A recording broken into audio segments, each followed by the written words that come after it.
আসসালামু আলাইকুম ওয়া রাহমাতুল্লাহি ওয়া বারাকাতুহু।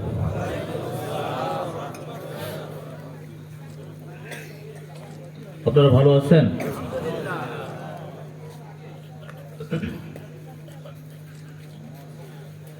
নাহমাদুহু ওয়া নাস্তাঈনুহু ওয়া নাস্তাগফিরুহু ونعوذ بالله من شرور أنفسنا ومن سيئات أعمالنا من يهده الله فلا مضل له ومن يضلله فلا هادي له ونشهد أن لا إله إلا الله وحده لا شريك له ونشهد أن سيدنا ومولانا محمدا عبده ورسوله الذي أرسله بالحق بشيرا ونذيرا وداعيا إلى الله بإذنه وسراجا منيرا فقد قال الله تعالى في كلامه المجيد وفرقانه الحميد شكرا আমার সাথে পড়ুন أعوذ بالله من الشيطان الرجيم بسم الله الرحمن الرحيم فمن ثقلت موازينه فأولئك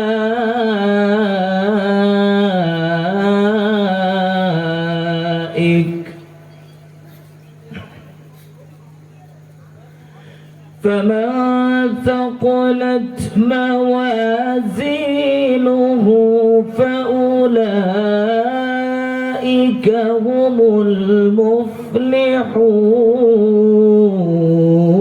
المفلحون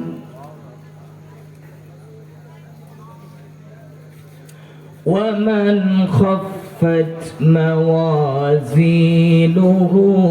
فأولئك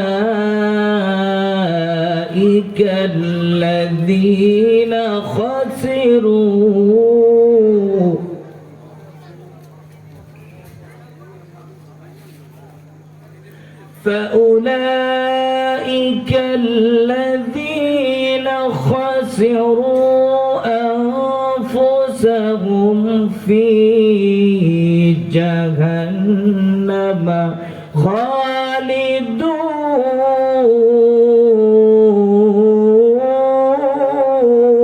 خالدون تلفح وجوههم النار وهم فيها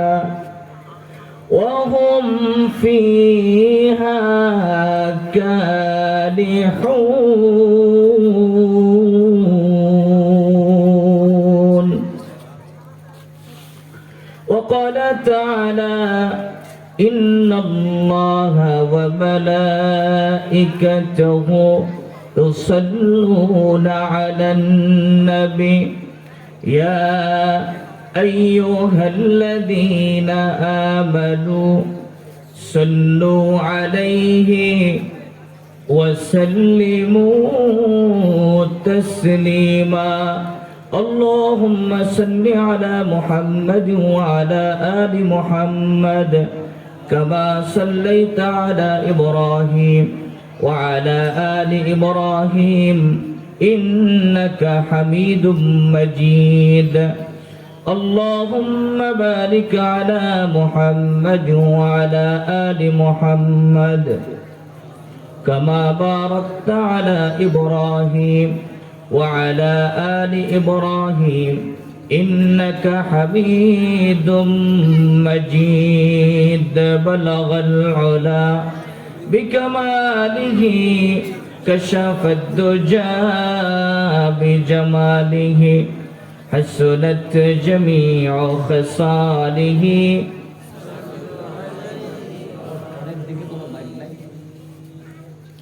আমি তো শুনতে পাচ্ছি না, আওয়াজ তো আমার কাছে ভালো, মানে আমি নিজের কাছে ভালো পাচ্ছি না।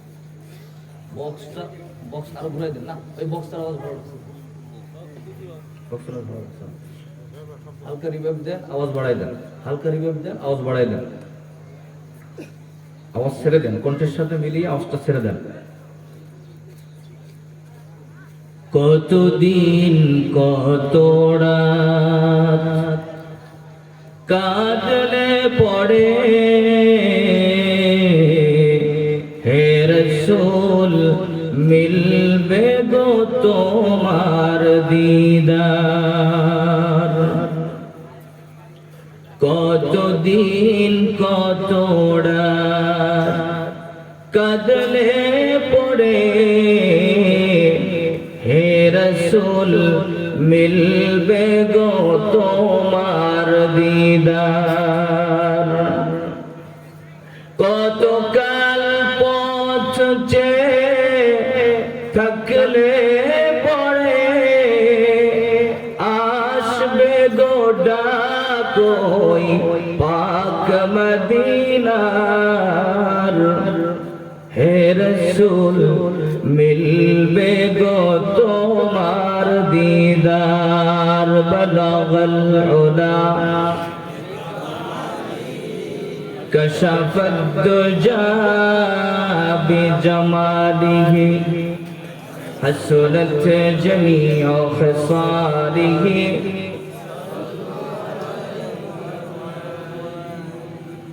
একটু মোহাব্বতের সাথে জিকির করি, লা ইলাহা ইল্লাল্লাহ, লা ইলাহা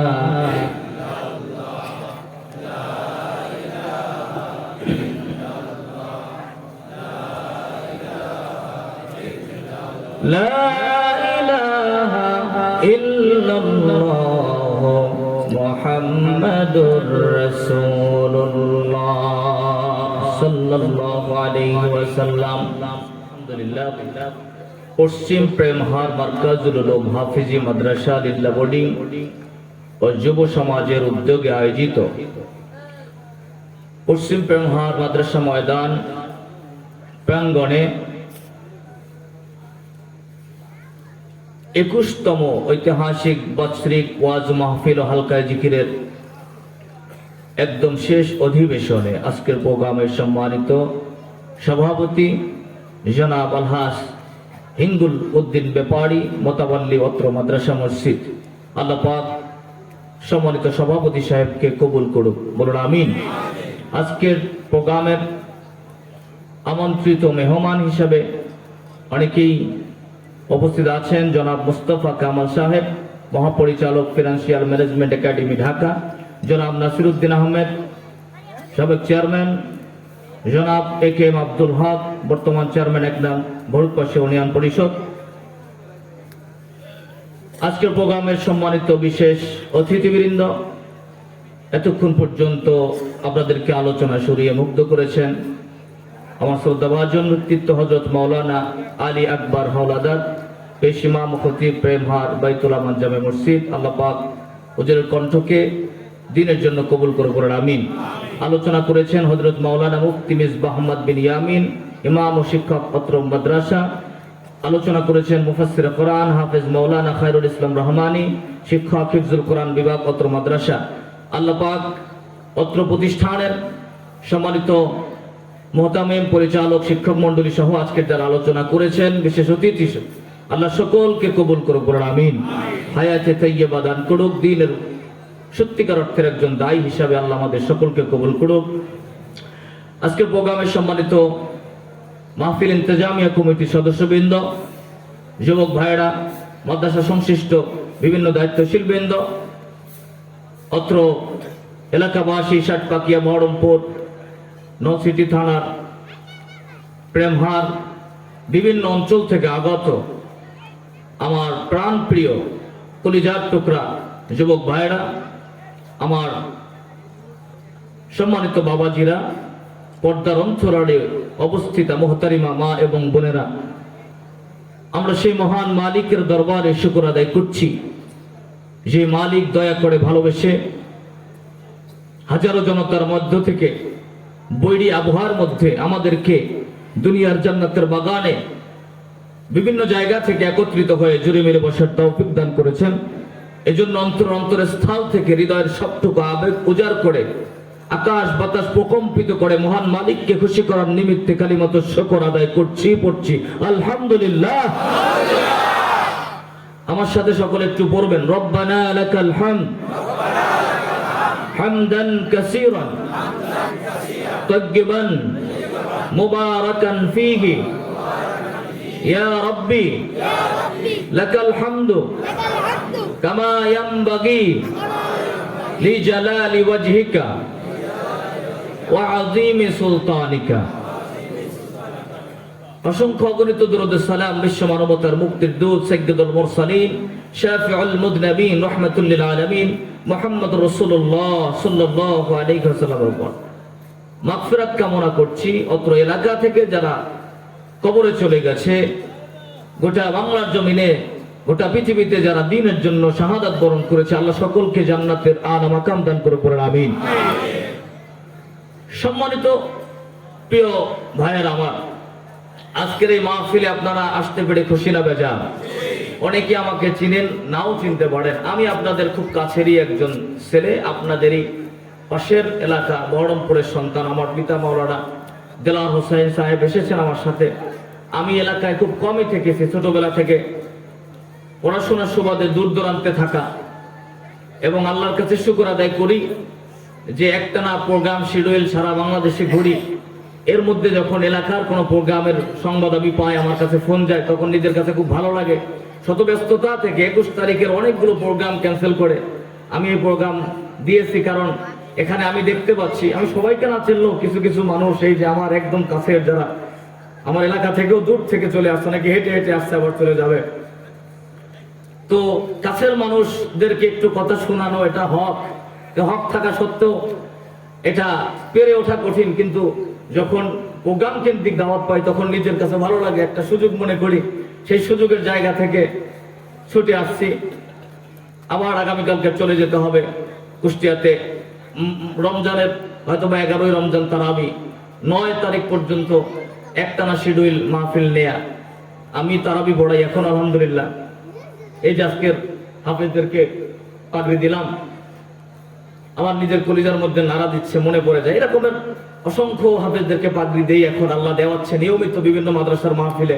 কিন্তু আমি অধম গোলাম, এই যখন হেফ শেষ করেছি, হাফেজ হয়ে যখন আমি বের হয়েছিলাম, তৎকালীন সময় আপনারা চেনেন হযরত মাওলানা মরহুম আব্দুল হক আব্বাসী রহিমাহুল্লাহ, একজন প্রখ্যাত মুফাসসির ছিলেন আব্দুল হক আব্বাসী, আপনারা চিনেন না? অনেকে চিনেন। ওনার হাত থেকে আমি পাগড়ি নিয়েছিলাম, আমার মনে আছে। আল্লাহ পাক এখন ওই জায়গা থেকে আমার হাত দিয়ে পাগড়ি দেয়াচ্ছে হাফেজদেরকে। এটা আমার কাছে নিজের কাছে খুব আনন্দের এবং গর্বের বিষয়। আলহামদুলিল্লাহ, আপনারা যারা আসছেন, আমি বৃষ্টির অবস্থা দেখে আল্লাহর কাছে শুধু দোয়া করেছি, হাসবুনাল্লাহু ওয়া নি'মাল ওয়াকিল, নি'মাল মাওলা ওয়া নি'মান নাসির, যে আমাদের সবকিছুর জন্য যিনি যথেষ্ট তিনি কে? আল্লাহ। সিদ্ধান্তের উপরে আমাদের কোনো হাত নাই। তো তারপরও আল্লাহ পাক যে আমাদেরকে এই সুন্দর পরিবেশ করে দিয়েছেন, এই মাহফিল ইন্তেজামিয়া কমিটি আমার জানুয়ারি শুরুর দিকে ডেট নিয়েছে, তখন থেকে এলাকাবাসীর মধ্যে একটা আনন্দের জোয়ার আমি শুনেছি। এলাকার অনেক যুবক ভাইরা ঢাকাতে থাকে, তারা চলে আসছে এই মাহফিলের জন্য। তো এই যে আনন্দ, এই যে একটি ইচ্ছা আল্লাহ পাক যে সুযোগ করে দিয়েছেন, এজন্য আমরা মহান রবের কাছে চিৎকার মেরে আবার বলি আলহামদুলিল্লাহ। আমি এসেছি, সুযোগ হয়েছে কাছাকাছি। এই যে আমাদের এই মাদ্রাসার হাফেজ কি মাদ্রাসা নাম? বড় ব্রাহ্মা আজিজিয়া নুরানি হাফেজা মাদ্রাসা, গত বছর আসছিলাম ওখানে। এরপরে গোশাল প্রেমার যে স্কুল, গোশাল স্কুলের মাঠে গত বছর ছিলাম আলহামদুলিল্লাহ। ওই প্রতি বছর যদি এলাকার আশেপাশে একবার দুইবার আসার সুযোগ হয়, নিজের কাছে ভালো লাগে আলহামদুলিল্লাহ, যে না একটু হক আদায় হচ্ছে। সম্মানিত হাজিরিন, আমি আপনাদেরকে নিয়ে লম্বা করব না। আপনারা যদি আমাকে সময় দেন, আমি সরাসরি কোরআন থেকে কিছু কথা বলবো। এটা আমার স্বভাব। আমি হক কথা বলতে পছন্দ করি, কোরআন দিয়ে কথা বলতে পছন্দ করি। কার ভালো লাগলো কার খারাপ লাগলো এটা আমার দেখার বিষয় না, কারণ আল্লাহ পাক আমাদেরকে সত্যিকার অর্থে দাওয়াত দেওয়ার জন্য সর্বপ্রথম যে অথেন্টিক কিতাব নাজিল করেছে তার নাম কি? কোরআন। এবার কোরআন কাউকে দেখে কথা বলে না, কাউকে কারো কারো ইচ্ছা স্বাধীন কথা বলে না। কোরআন কোরআনের মতন বলে, আল হাক্কু মুররুন, আর সত্য হয় তিতা। কিন্তু যারা ইমানদার, প্রকৃত ইমানদার, যাদের কলিজার মধ্যে ইমান আছে, তাদের কাছে সত্য মিঠা লাগে। ঠিক কিনা বলেন? হ্যাঁ, সত্য মিঠা লাগে। সম্মানিত হাজরিন, আসুন, আপনারা সেই মাগরিব থেকে এখানে ছিলেন, কোরআন তেলাওয়াত শুনছেন, সঙ্গীত শুনছেন, উলামায়ে কেরামের আলোচনা শুনছেন। আমি আপনাদের সামনে সূরা আল মুমিনুনের 102 নম্বর আয়াত থেকে 3খানা আয়াতে কারিমা তেলাওয়াত করেছি। এর আলোকে ইনশাআল্লাহ সামনের দিকে আলোচনা করব। আজকের আমার আলোচনার বিষয় হলো, মুসলমান হয়েও অনেক মানুষ আছে যারা আল্লাহর জাহান্নামে যাবে, জান্নাতে যেতে পারবে না। এই বিষয়ের উপরে লম্বা সময় আমার আলোচনা আছে। আমি প্রায় 12টা খুতবা দিয়েছি আমার খুতবার মসজিদে। আমার খুতবায় প্রায় 2.5 থেকে 3,000 মুসল্লি হয়। 3তলা মসজিদ, দূর দূরান্ত থেকে আসে। এজন্য ছুটে যেতে হয় সারা বাংলাদেশ থেকে ওই জুমার দিন কুষ্টিয়াতে। তো আমার ধারাবাহিক 12টা খুতবা আছে শুধু এই সংশ্লিষ্ট, এবং 12টা নোট আছে আমার কাছে যে মুসলমান হয়েও যারা জাহান্নামে যাবে। আজকের আমি এত লম্বা কথা বলতে পারবো না, হয়তো 2-1টা বলতে পারবো। তো আমি যতক্ষণ আপনাদের সাথে থাকবো, আপনারা কি আমার সাথে থাকবেন? এই যে এতক্ষণ বসেছেন, এটা আপনাদের তো লস হয়েছে নাকি? লাভ হয়েছে? কেমন লাভ হয়েছে? একটু আমরা যদি একটু গবেষণা করি তাহলে দেখবেন কেমন লাভ হয়েছে। আমি আপনাদেরকে একটু বলে সামনের দিকে যাবো ইনশাল্লাহ। এতক্ষণ বসে যে আছেন, বসে থাকার কারণে বারবার আপনার জবান থেকে সুবহানাল্লাহ বের হয়। ঠিক কিনা বলেন? এই যে আমরা যখন তেলাওয়াত করব, আপনাদের একটু এই অভ্যাসটা দরকার। তেলাওয়াতের পরে আপনারা একটু খুশি করার জন্য, আল্লাহকে খুশি করার জন্য তাকবীর দিবেন, আল্লাহু আকবার বলবেন। খুশি হবেন কে? আর আল্লাহু আকবার বলাটা এটা ঈমানদারের লক্ষণ। এই তাকবীরটা বড় ভয়ঙ্কর তাকবীর। এই তাকবীর যখন শাহজালাল ইয়ামেনি সিলেটে দিয়েছিল, গৌর গোবিন্দের বাতিলের তক্তে দাউদ ধ্বংস হয়ে যায়, মুসলমানের আল্লাহু আকবারের ঈমানের তাকবীরের কথা বলেন। ঠিক কিনা? হ্যাঁ, ফিলিস্তিনে 5 মাস লম্বা হয়ে গেছে। 5 মাস পর্যন্ত ফিলিস্তিনে আমরা তো মুসলমান খাই দাই ফুর্তি করি, দিন যাচ্ছে দিন আসছে, সকাল হচ্ছে রাত হচ্ছে, কাজবাজ করছি, আরাম আয়েশ, খাওয়া দাওয়া, ইনকাম করতেছি। আমাদের ইসলামটা, আমাদের দিন, নামাজ রোজা পড়তেছি, এর মধ্যেই আমাদের ইসলাম মনে করি। আমাদের এই পৃথিবীতে মুসলমান, একদল মুসলমান আছে ফিলিস্তিনে, যারা তাদের নিজের জীবনটাকে লড়াই করে, যুদ্ধ করে বেঁচে আছে 5 মাস পর্যন্ত একটানা ইসরায়েলের ইহুদিদের সাথে বাইতুল মুকাদ্দাসকে রক্ষা করার জন্য। সুবহানাল্লাহ বলবেন না? যেই বাইতুল মুকাদ্দাস রক্ষার জন্য, বাইতুল মুকাদ্দাসের রক্ষার জন্য আল্লাহ পাক নিজে তার সূর্যটাকে বন্ধ করে দিয়েছে। সুবহানাল্লাহ বলেন। আমি ওদিকে যেতে পারবো না, লম্বা সময় গেলে সময় লাগবে, আজকে বলার সময় নাই। কথা বলতে গেলে কত সময় লাগে। বাইতুল মুকাদ্দাস সূর্য বন্ধ হয়ে যায়। পৃথিবীতে সূর্য সেটিং হওয়ার পর থেকে একদিন আল্লাহর অর্ডারে সূর্য বন্ধ হয়ে গেছে, সূর্য চলে নাই। সেটা হলো বাইতুল মুকাদ্দাস যখন নির্মাণ হয়। হযরতে মুসা আলাইহিস সালামের একজন শিষ্য ছিল, যার নাম ইউশা বিন নুন আলাইহিস সালাতু ওয়াস সালাম, যিনি পরবর্তীতে নবী হয়েছেন। তিনি তার নেতৃবৃন্দ নিয়ে বাইতুল মুকাদ্দাস বিজয় করার জন্য যুদ্ধ করতেছেন। যুদ্ধের সময় শুক্রবার দিন আসরের নামাজের পরে মাগরিবের আগ মুহূর্তে বাইতুল মুকাদ্দাস বিজয়ের একদম কাছাকাছি সময়, ইহুদিদের শনিবার দিন খুব দামি দিন, ওই দিনে যুদ্ধ বিগ্রহ বন্ধ। এমন একটা সময় যে সন্ধ্যা হলেই, শুক্রবার দিবগত সন্ধ্যা আসলেই যুদ্ধ বন্ধ করে দিতে হবে তাদের নিয়মে। কিন্তু মুসলমানরা দেখতেছে যে মুসলমানদের বিজয়ের একদম সন্নিকটে, কিন্তু বিজয় যদি সম্পূর্ণ না হয় আর সন্ধ্যা যদি হয়ে যায়, যদি যুদ্ধ বন্ধ হয়ে যায়, আগামী রবিবার আসতে আসতে এই সৈন্যবাহিনী আবার ঠিক থাকবে, এই রকমের স্পিড অন্তরের মধ্যে থাকবে কি থাকবে না, বিজয় হব কি হবে না, এই ব্যাপারগুলো নিয়ে লিডার ইউশা বিন নুন, উনি একজন নবী আলাইহিস সালাতু ওয়াস সালামের মনে একটু সন্দেহ জাগলো। এজন্য আকাশের দিকে তাকাইয়া মালিকের কাছে বলে, মালিক, তোমার এই বাইতুল মুকাদ্দাস লড়াইয়ের জন্য যুদ্ধ করছি 6 দিন, আজকের বিজয়ের মুখোমুখি, অল্প সময় পরে মাগরিবের আযান যদি হয়ে যায়, সন্ধ্যা হয়ে গেলে যুদ্ধ বন্ধ করে দিতে হবে, এরপরে রবিবার যুদ্ধ শুরু করতে পারবো, আবার আমরা বিজয়ের দিকে আগাতে পারবো কি পারবো না, এই অবস্থা থাকবে কি থাকবে না, এটা আমার কোনো গ্যারান্টি নেই আল্লাহ। এজন্য তোমার কাছে বলি, আল্লাহ গো, তুমি বিজয় না আসা পর্যন্ত মাগরিবের সন্ধ্যা হয় না, সূর্য অস্তর ব্যবস্থা তুমি করো না আল্লাহ, যেন সূর্যটা থাকে, মাগরিব মাগরিব যেন না হয়, আমি যেন বিজয় না হওয়া পর্যন্ত যুদ্ধ চালাই দিতে পারি। আল্লাহ পাক জিবরাইলকে ডাক দিয়ে বলছে, জিবরাইল সূর্যকে বলে দাও, সূর্য যেন যেখানে আছে ওখানে স্টপ থাকে। আমার ইউসা বিন নূনের জন্য, বাইতুল মুকাদ্দাস বিজয়ের জন্য সূর্য স্টপ থেকে দাও। সময় চলবে না, যতক্ষণ পর্যন্ত বাইতুল মুকাদ্দাস বিজয় না হবে ততক্ষণ সূর্য তার সময়কে সামনে আগাবে না।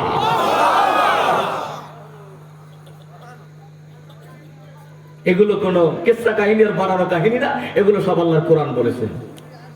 তাহলে এই বাইতুল মুকাদ্দাস লড়াইয়ের জন্য মুসলমানরা এখন দিনের পর দিন হাজার হাজার ছোট্ট ছোট্ট ফুটন্ত গোলাপের মতন মুসলমান শিশুরা, মা বাবারা আমার, তারা জীবন দিচ্ছে, তারা লড়াই করে বেঁচে আছে। আমি দেখেছি বাবা তার সন্তানকে হাতে নিয়ে চুমু খাচ্ছে আর হাসতেছে, মনে হয় যেন সে কোথাও পাঠাচ্ছে, ভালো কোনো জায়গায় পাঠাচ্ছে। আর সে এভাবে বুঝাচ্ছে যে বাবা তুমি যাও, আমি তোমার পিছনে পিছনে আসতেছি, দেখা হয়ে যাবে জান্নাতের মধ্যে। সুবহানাল্লাহ বলেন। এই যে আপনারা বারবার সুবহানাল্লাহ বলতেছেন, লাভ এইটা। এই জন্য মাহফিলের প্রয়োজন কেন দেখেন, মাহফিল এলাকায় এলাকায় হোক, এটার দরকার আছে না নাই? কি লাভ? এতক্ষণ যারা এই যে যুবকরা গুনাহমুক্ত জীবন ছেড়ে দিয়ে এখানে বসছে, এই যে সুবহানাল্লাহ বলতেছেন, লাভটা কি? আমরা তো খালি বলি। আমি আপনাদেরকে একটা হাদিস বলবো, কিতাব, একটা ঘটনা, কিতাবের নাম হলো আজ-জাগিদুল ফায়েহ, এর রাবীর নাম হলো আব্দুল্লাহ বিন মুহাম্মদ বিন মুহাম্মদ বিন মুহাম্মদ বিন আল জাজারি রাহিমাহুল্লাহ। ছেলের নাম আব্দুল্লাহ, বাপের নাম মুহাম্মদ, দাদার নাম মুহাম্মদ, তার বাপের নাম মুহাম্মদ। সুবহানাল্লাহ বলবেন না? আমরা যখন হাদিস পড়ি তখন হাদিসের মধ্যে, কিতাবের মধ্যে পাই আব্দুল্লাহ বিন আব্দুল্লাহ বিন আব্দুল্লাহ আন আব্দুল্লাহ বিন আব্দুল্লাহ বিন আব্দুল্লাহ। সুবহানাল্লাহ বলেন। তার মানে ছেলেও আব্দুল্লাহ, বাবা আব্দুল্লাহ, দাদা আব্দুল্লাহ। এর কারণটা কি? কারণটা হলো রাসূলুল্লাহ বুখারীর বর্ণনায় বলছে যে নাম, পৃথিবীতে যত নাম আছে সব নামের মধ্যে আব্দুল্লাহ আর আব্দুর রহমান সবচাইতে দামি নাম। সুবহানাল্লাহ, আল্লাহর কাছে পছন্দের নাম। তো সাহাবীরা আমার রাসূলকে কেমন অনুসরণ করত, যে আল্লাহ রাসূল বলেছে আব্দুল্লাহ আব্দুর রহমান নাম, বাপ দাদার আছে তাতে কি, পরদাদার আছে তাতে কি, ছেলেরও থাকবে, সে চাইছে আমার বাপের ছেলে, তাই কি আমার ছেলের নাম আব্দুল্লাহ, কারণ আমার রাসূল বলেছে যে আব্দুল্লাহ নাম ভালো। সুবহানাল্লাহ বলেন। এখন আমরা যদি আমাদের ছেলে সন্তান হইলে মা বোনরা দেখবেন খুঁজে সবচাইতে আধুনিক ডিজিটাল আনকমন নাম আছে কি? কথা বলেন দেখি। এলাকার মধ্যে নাম নাই, একটা এমন একটা নাম রাখতে হবে ছেলেমেয়ের। এলাকার মধ্যে কোথাও নাম নাই, আত্মীয় স্বজনের মধ্যে নাই, আত্মীয় স্বজন এলাকার মধ্যে থাকলে ওই নাম রাখতে চায় না, যত ভালো নামই হোক। ঠিক কিনা বলেন? এরপর তাই রাখে কি? রাখে শুভ্র, সৌহার্দ্য, আলো, বাতাস, মেঘ, আছে না নাই? এরপরে সন্টু, জিন্টু, আরো কত কিছু, আগা নাই বাতা নাই, আনকমন নাম খুঁজে। এই জন্য সাহাবীদের আমল থেকে কথা যেহেতু চলে আসছে, এই কথাটা এই জন্য বললাম যে আল্লাহর কাছে প্রিয় নামগুলো, ভালো নাম, অর্থপূর্ণ নাম মুসলমান রাখবে। নামের ক্ষেত্রে আনকমন খুঁজতে খুঁজতে, ডিজিটাল খুঁজতে খুঁজতে ইসলাম পছন্দ করে না, অর্থ নাই, উল্টা পাল্টা এমন কোন নাম আমরা রাখবো না। তো এই রাবি বর্ণনা করছে, তার কিতাবের নাম আজ-জাগিদুল ফায়েহ। উনি বলেন, ইন্না সাইয়্যিদানা ইউসুফ আলাইহিস সালাতু ওয়াস সালাম, আমাদের একজন পয়গাম্বর, তার নাম কি? ইউসুফ আলাইহিস সালাতু ওয়াস সালাম। এই ইউসুফ নবীকে আপনারা জানেন, তার বাবার নাম কি দেখি? আপনারা বলেন তো, স্টেজ থেকে বলবেন না, আপনারা একটু বলেন। আমি আপনাদেরকে প্রশ্ন করে বিব্রত করা না, আমরা শেয়ার করতে চাই। আমি আপনার কারো সন্তান, কারো ভাই, আমরা একটু আজকের এখান থেকে, পৃথিবীতে মাহফিল হয় হাজার হাজার, আমরা বুড়ো হয়ে যাই, কিন্তু আমরা এখান থেকে খালি কানের সুর নেই, বের হয়ে যাই, টাইম ফাটাই ফেলি, সুর দিয়ে একদম শেষ, আনন্দ লাগে, মজা লাগে, আর হেভি ওয়াজ, কিন্তু পরের দিন সকালবেলা কি হইলো, কি বললো, কি শিখলাম, কি নিলাম, কি আমল করবো, কিছুই থাকে না। কথা বলে।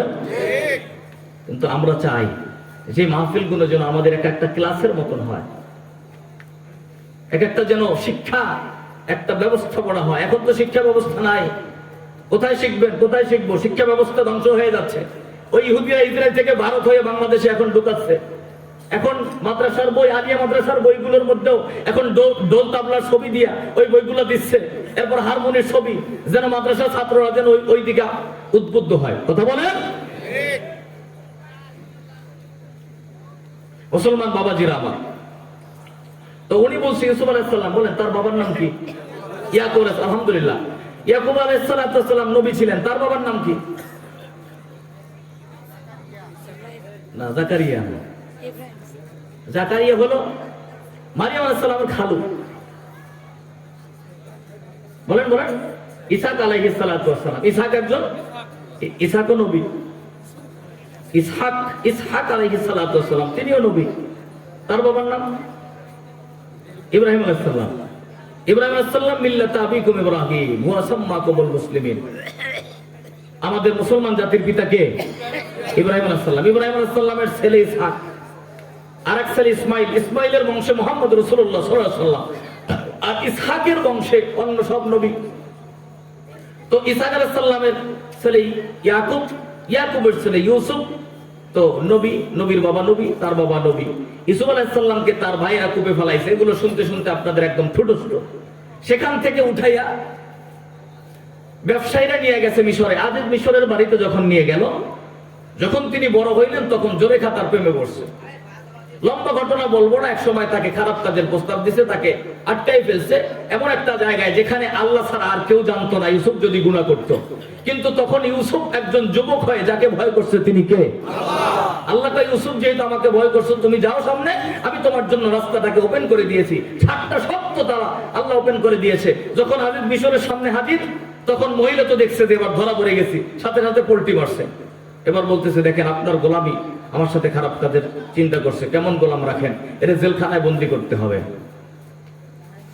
মূলত ধর্ষণকারী ছিল মহিলা, কিন্তু মহিলা ধর্ষণকারী বানাই দিয়েছে উল্টা পোল্টি মাইর একজন আল্লাহ, একজন পয়গাম্বরকে। ঠিক কিনা বলেন? কথা কি বুঝতেছেন তো? আপনার খারাপ লাগতেছে? আমি একটু আস্তে আস্তে আপনাদেরকে নিয়ে সামনের দিকে যাব।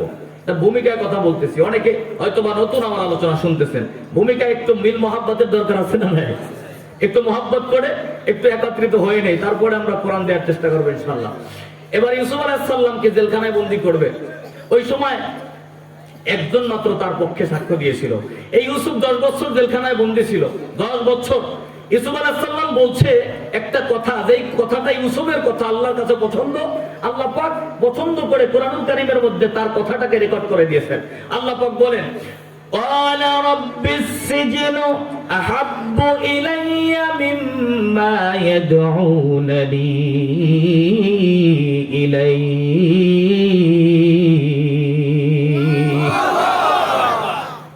قال الفاعل يوسف قال الفاعل ইউসুফ আলাইহিস সালাম। ইউসুফ আলাইহিস সালাম বলতেছে, রব্বি হে আমার রব, আস-সিজনু, সিজন মানে জেলখানা, জেলখানা।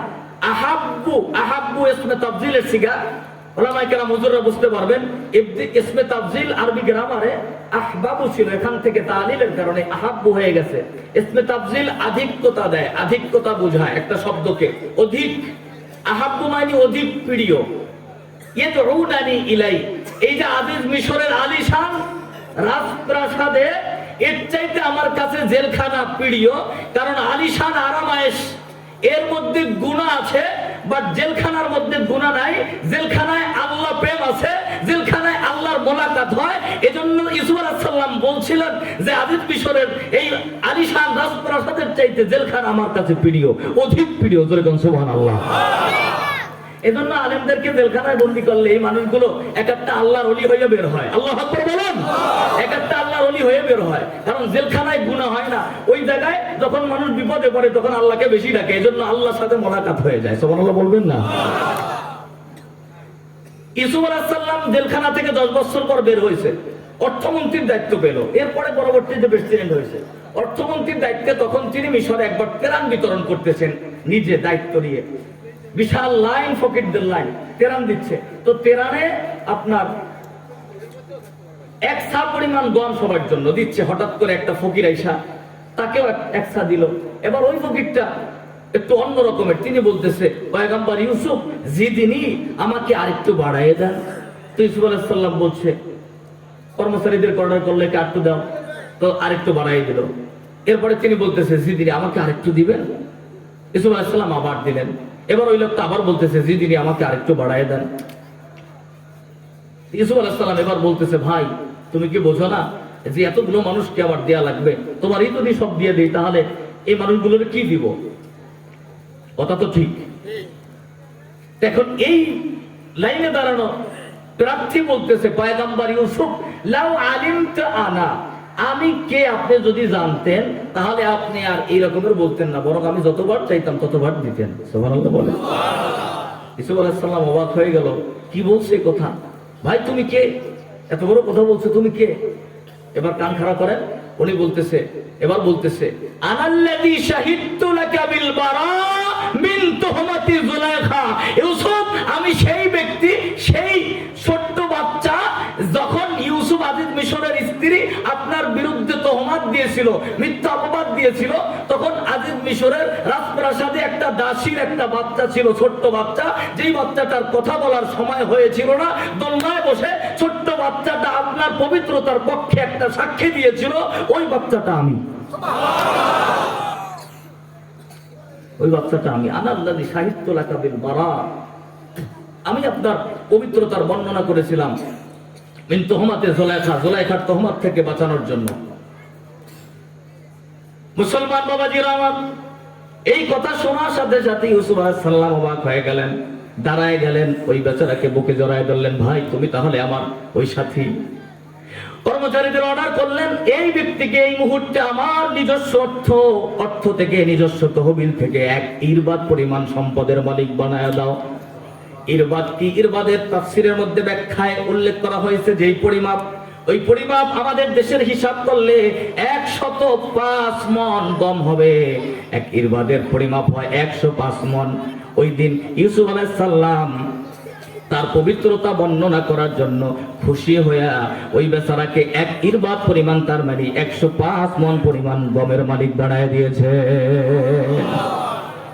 তৎকালীন সময় খুব দাম ছিল গমের। ঘটনা এখানে শেষ নয়, কেন বললাম এবার আসেন। সাথে সাথে আরশ থেকে জিবরাইল আমিন হাজির। আল্লাহ পাক ফাআওহাল্লাহু আযজা ওয়া জাল্লা লিইউসুফ, আল্লাহ পাক ইউসুফ পয়গম্বরের উপর ওহী নাযিল করলেন। জিবরাইল এসে বলতেছে, ইয়া রাসূলুল্লাহ, হে ইউসুফ পয়গম্বর, হে নবী আল্লাহর পয়গম্বর ইউসুফ, আল্লাহ পাক আপনাকে জানিয়েছেন, আল্লাহ পাক ডাক দিচ্ছে, ইউসুফ তুমি একটু চিন্তা করো, তোমার জীবনের পবিত্রতা একবার বর্ণনা করার জন্য তুমি ইউসুফ একটা মানুষকে এত বেশি পরিমাণ সম্পদের মালিক বানায়া দিছ, আর আমি রব, আমি তো ইউসুফ না, আমি হলাম আল্লাহ। কত বান্দা এমন আছে যারা ঘুম থেকে উঠে আমি আল্লাহর পবিত্রতা বর্ণনা করে সুবহানাল্লাহ বলে, উযু করে নামাজে দাঁড়িয়ে যায় আল্লাহু আকবার বলে, হাত বাঁধার পরে বলে সুবহানাকাল্লাহুম্মা ওয়া বিহামদিকা ওয়া তাবারাকা ইসমুকা ওয়া তাআলা জাদ্দুকা ওয়া লা ইলাহা গায়রুক। শুধু তাই না, আবার রুকুতে যায় বলে সুবহানা রাব্বিয়াল আযীম, আবার সিজদায় যায় বলে সুবহানা রাব্বিয়াল আলা। একবার না, আবার যায়, আবার দ্বিতীয় রাকাতে একইবার করে, আবার করে, আবার করে, নামাজ শেষ করে আবার জিকির করে সুবহানাল্লাহ। আল্লাহ সুবহানাল্লাহ মানে আল্লাহর পবিত্রতা, আল্লাহর পবিত্রতা।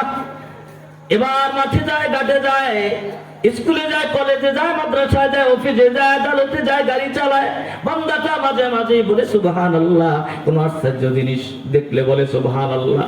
আবার দুপুর হয়ে যায়, বান্দাটা আবার দাঁড়ায় যায় জোহরের নামাজে, বলে সুবহানাকাল্লাহুম্মা ওয়া বিহামদিকা।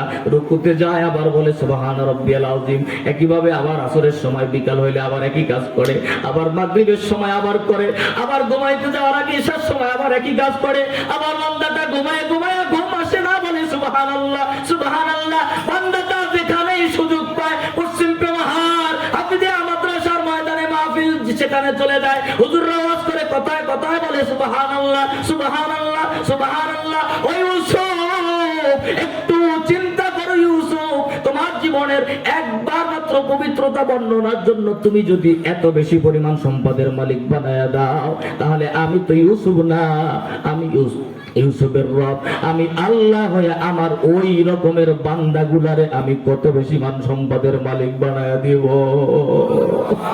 যেরকম আল্লাহু আকবার। বুঝতেছেন তো কথা? আল্লাহ বলে, ইউসুফ তুমি যে এই একবার পবিত্রতা বর্ণনা করলো, এই জন্য এত সম্পদের মালিক বানায় দিলা, তাহলে আমার ওই পাগল বান্দাগুলো যারা কোথায় কোথায় সুবহানাল্লাহ বলে, আমি আল্লাহর পবিত্রতা বর্ণনা করে, আমি আল্লাহ তো ইউসুফ না, আমি যে কি সম্পদের মালিক বানায় দিব, যে একবার বলে জান্নাতের মধ্যে একটা গাছ হয়ে যায়, দ্রুতগামী জান্নাতি ঘোড়া দৌড়া 100 বছর পর্যন্ত গাছের ছায়া শেষ হয় না। সুবহানাল্লাহ বলে। তাহলে আপনারা খুশি না বেজার? মুসলমান বাবাজিরা আমার, এবার আসেন, এই যে মাহফিলটাও, এই মাদ্রাসাটাও কোরআনের শিক্ষার মাহফিল। আমি আজকের আপনাদের সামনে কথা বলবো কোরআন দিয়ে। আর যারা কথা বলে সর্বপ্রথম চয়েস করা দরকার কোরআনকে, কারণ মান কালা বিহি সাদাকা, আল্লাহ রাসূল বলেন যে কোরআন দিয়ে কথা বলে সে সবচেয়ে সত্য কথা বলে। সুবহানাল্লাহ বলেন। এই যে কোরআনুল কারীম দেখেন, এই কোরআনটা আমাদের কাছে আল্লাহ পাক দিয়েছে। এটা দেখতে একটা সাধারণ, অনেকের কাছে বইয়ের মতন মনে হতে পারে যেহেতু বাইন্ডিং, কিন্তু এটা লাউহে মাহফুজ থেকে এসেছে। সূরা ওয়াকিয়ায় আল্লাহ পাক বলেন, ইন্নাহু লাকুরআনুন কারীমুন ফি কিতাবিন মাকনুন লা ইয়ামাসসুহু ইল্লাল মুতাহহারুন তানজিলুম মির রাব্বিল আলামিন।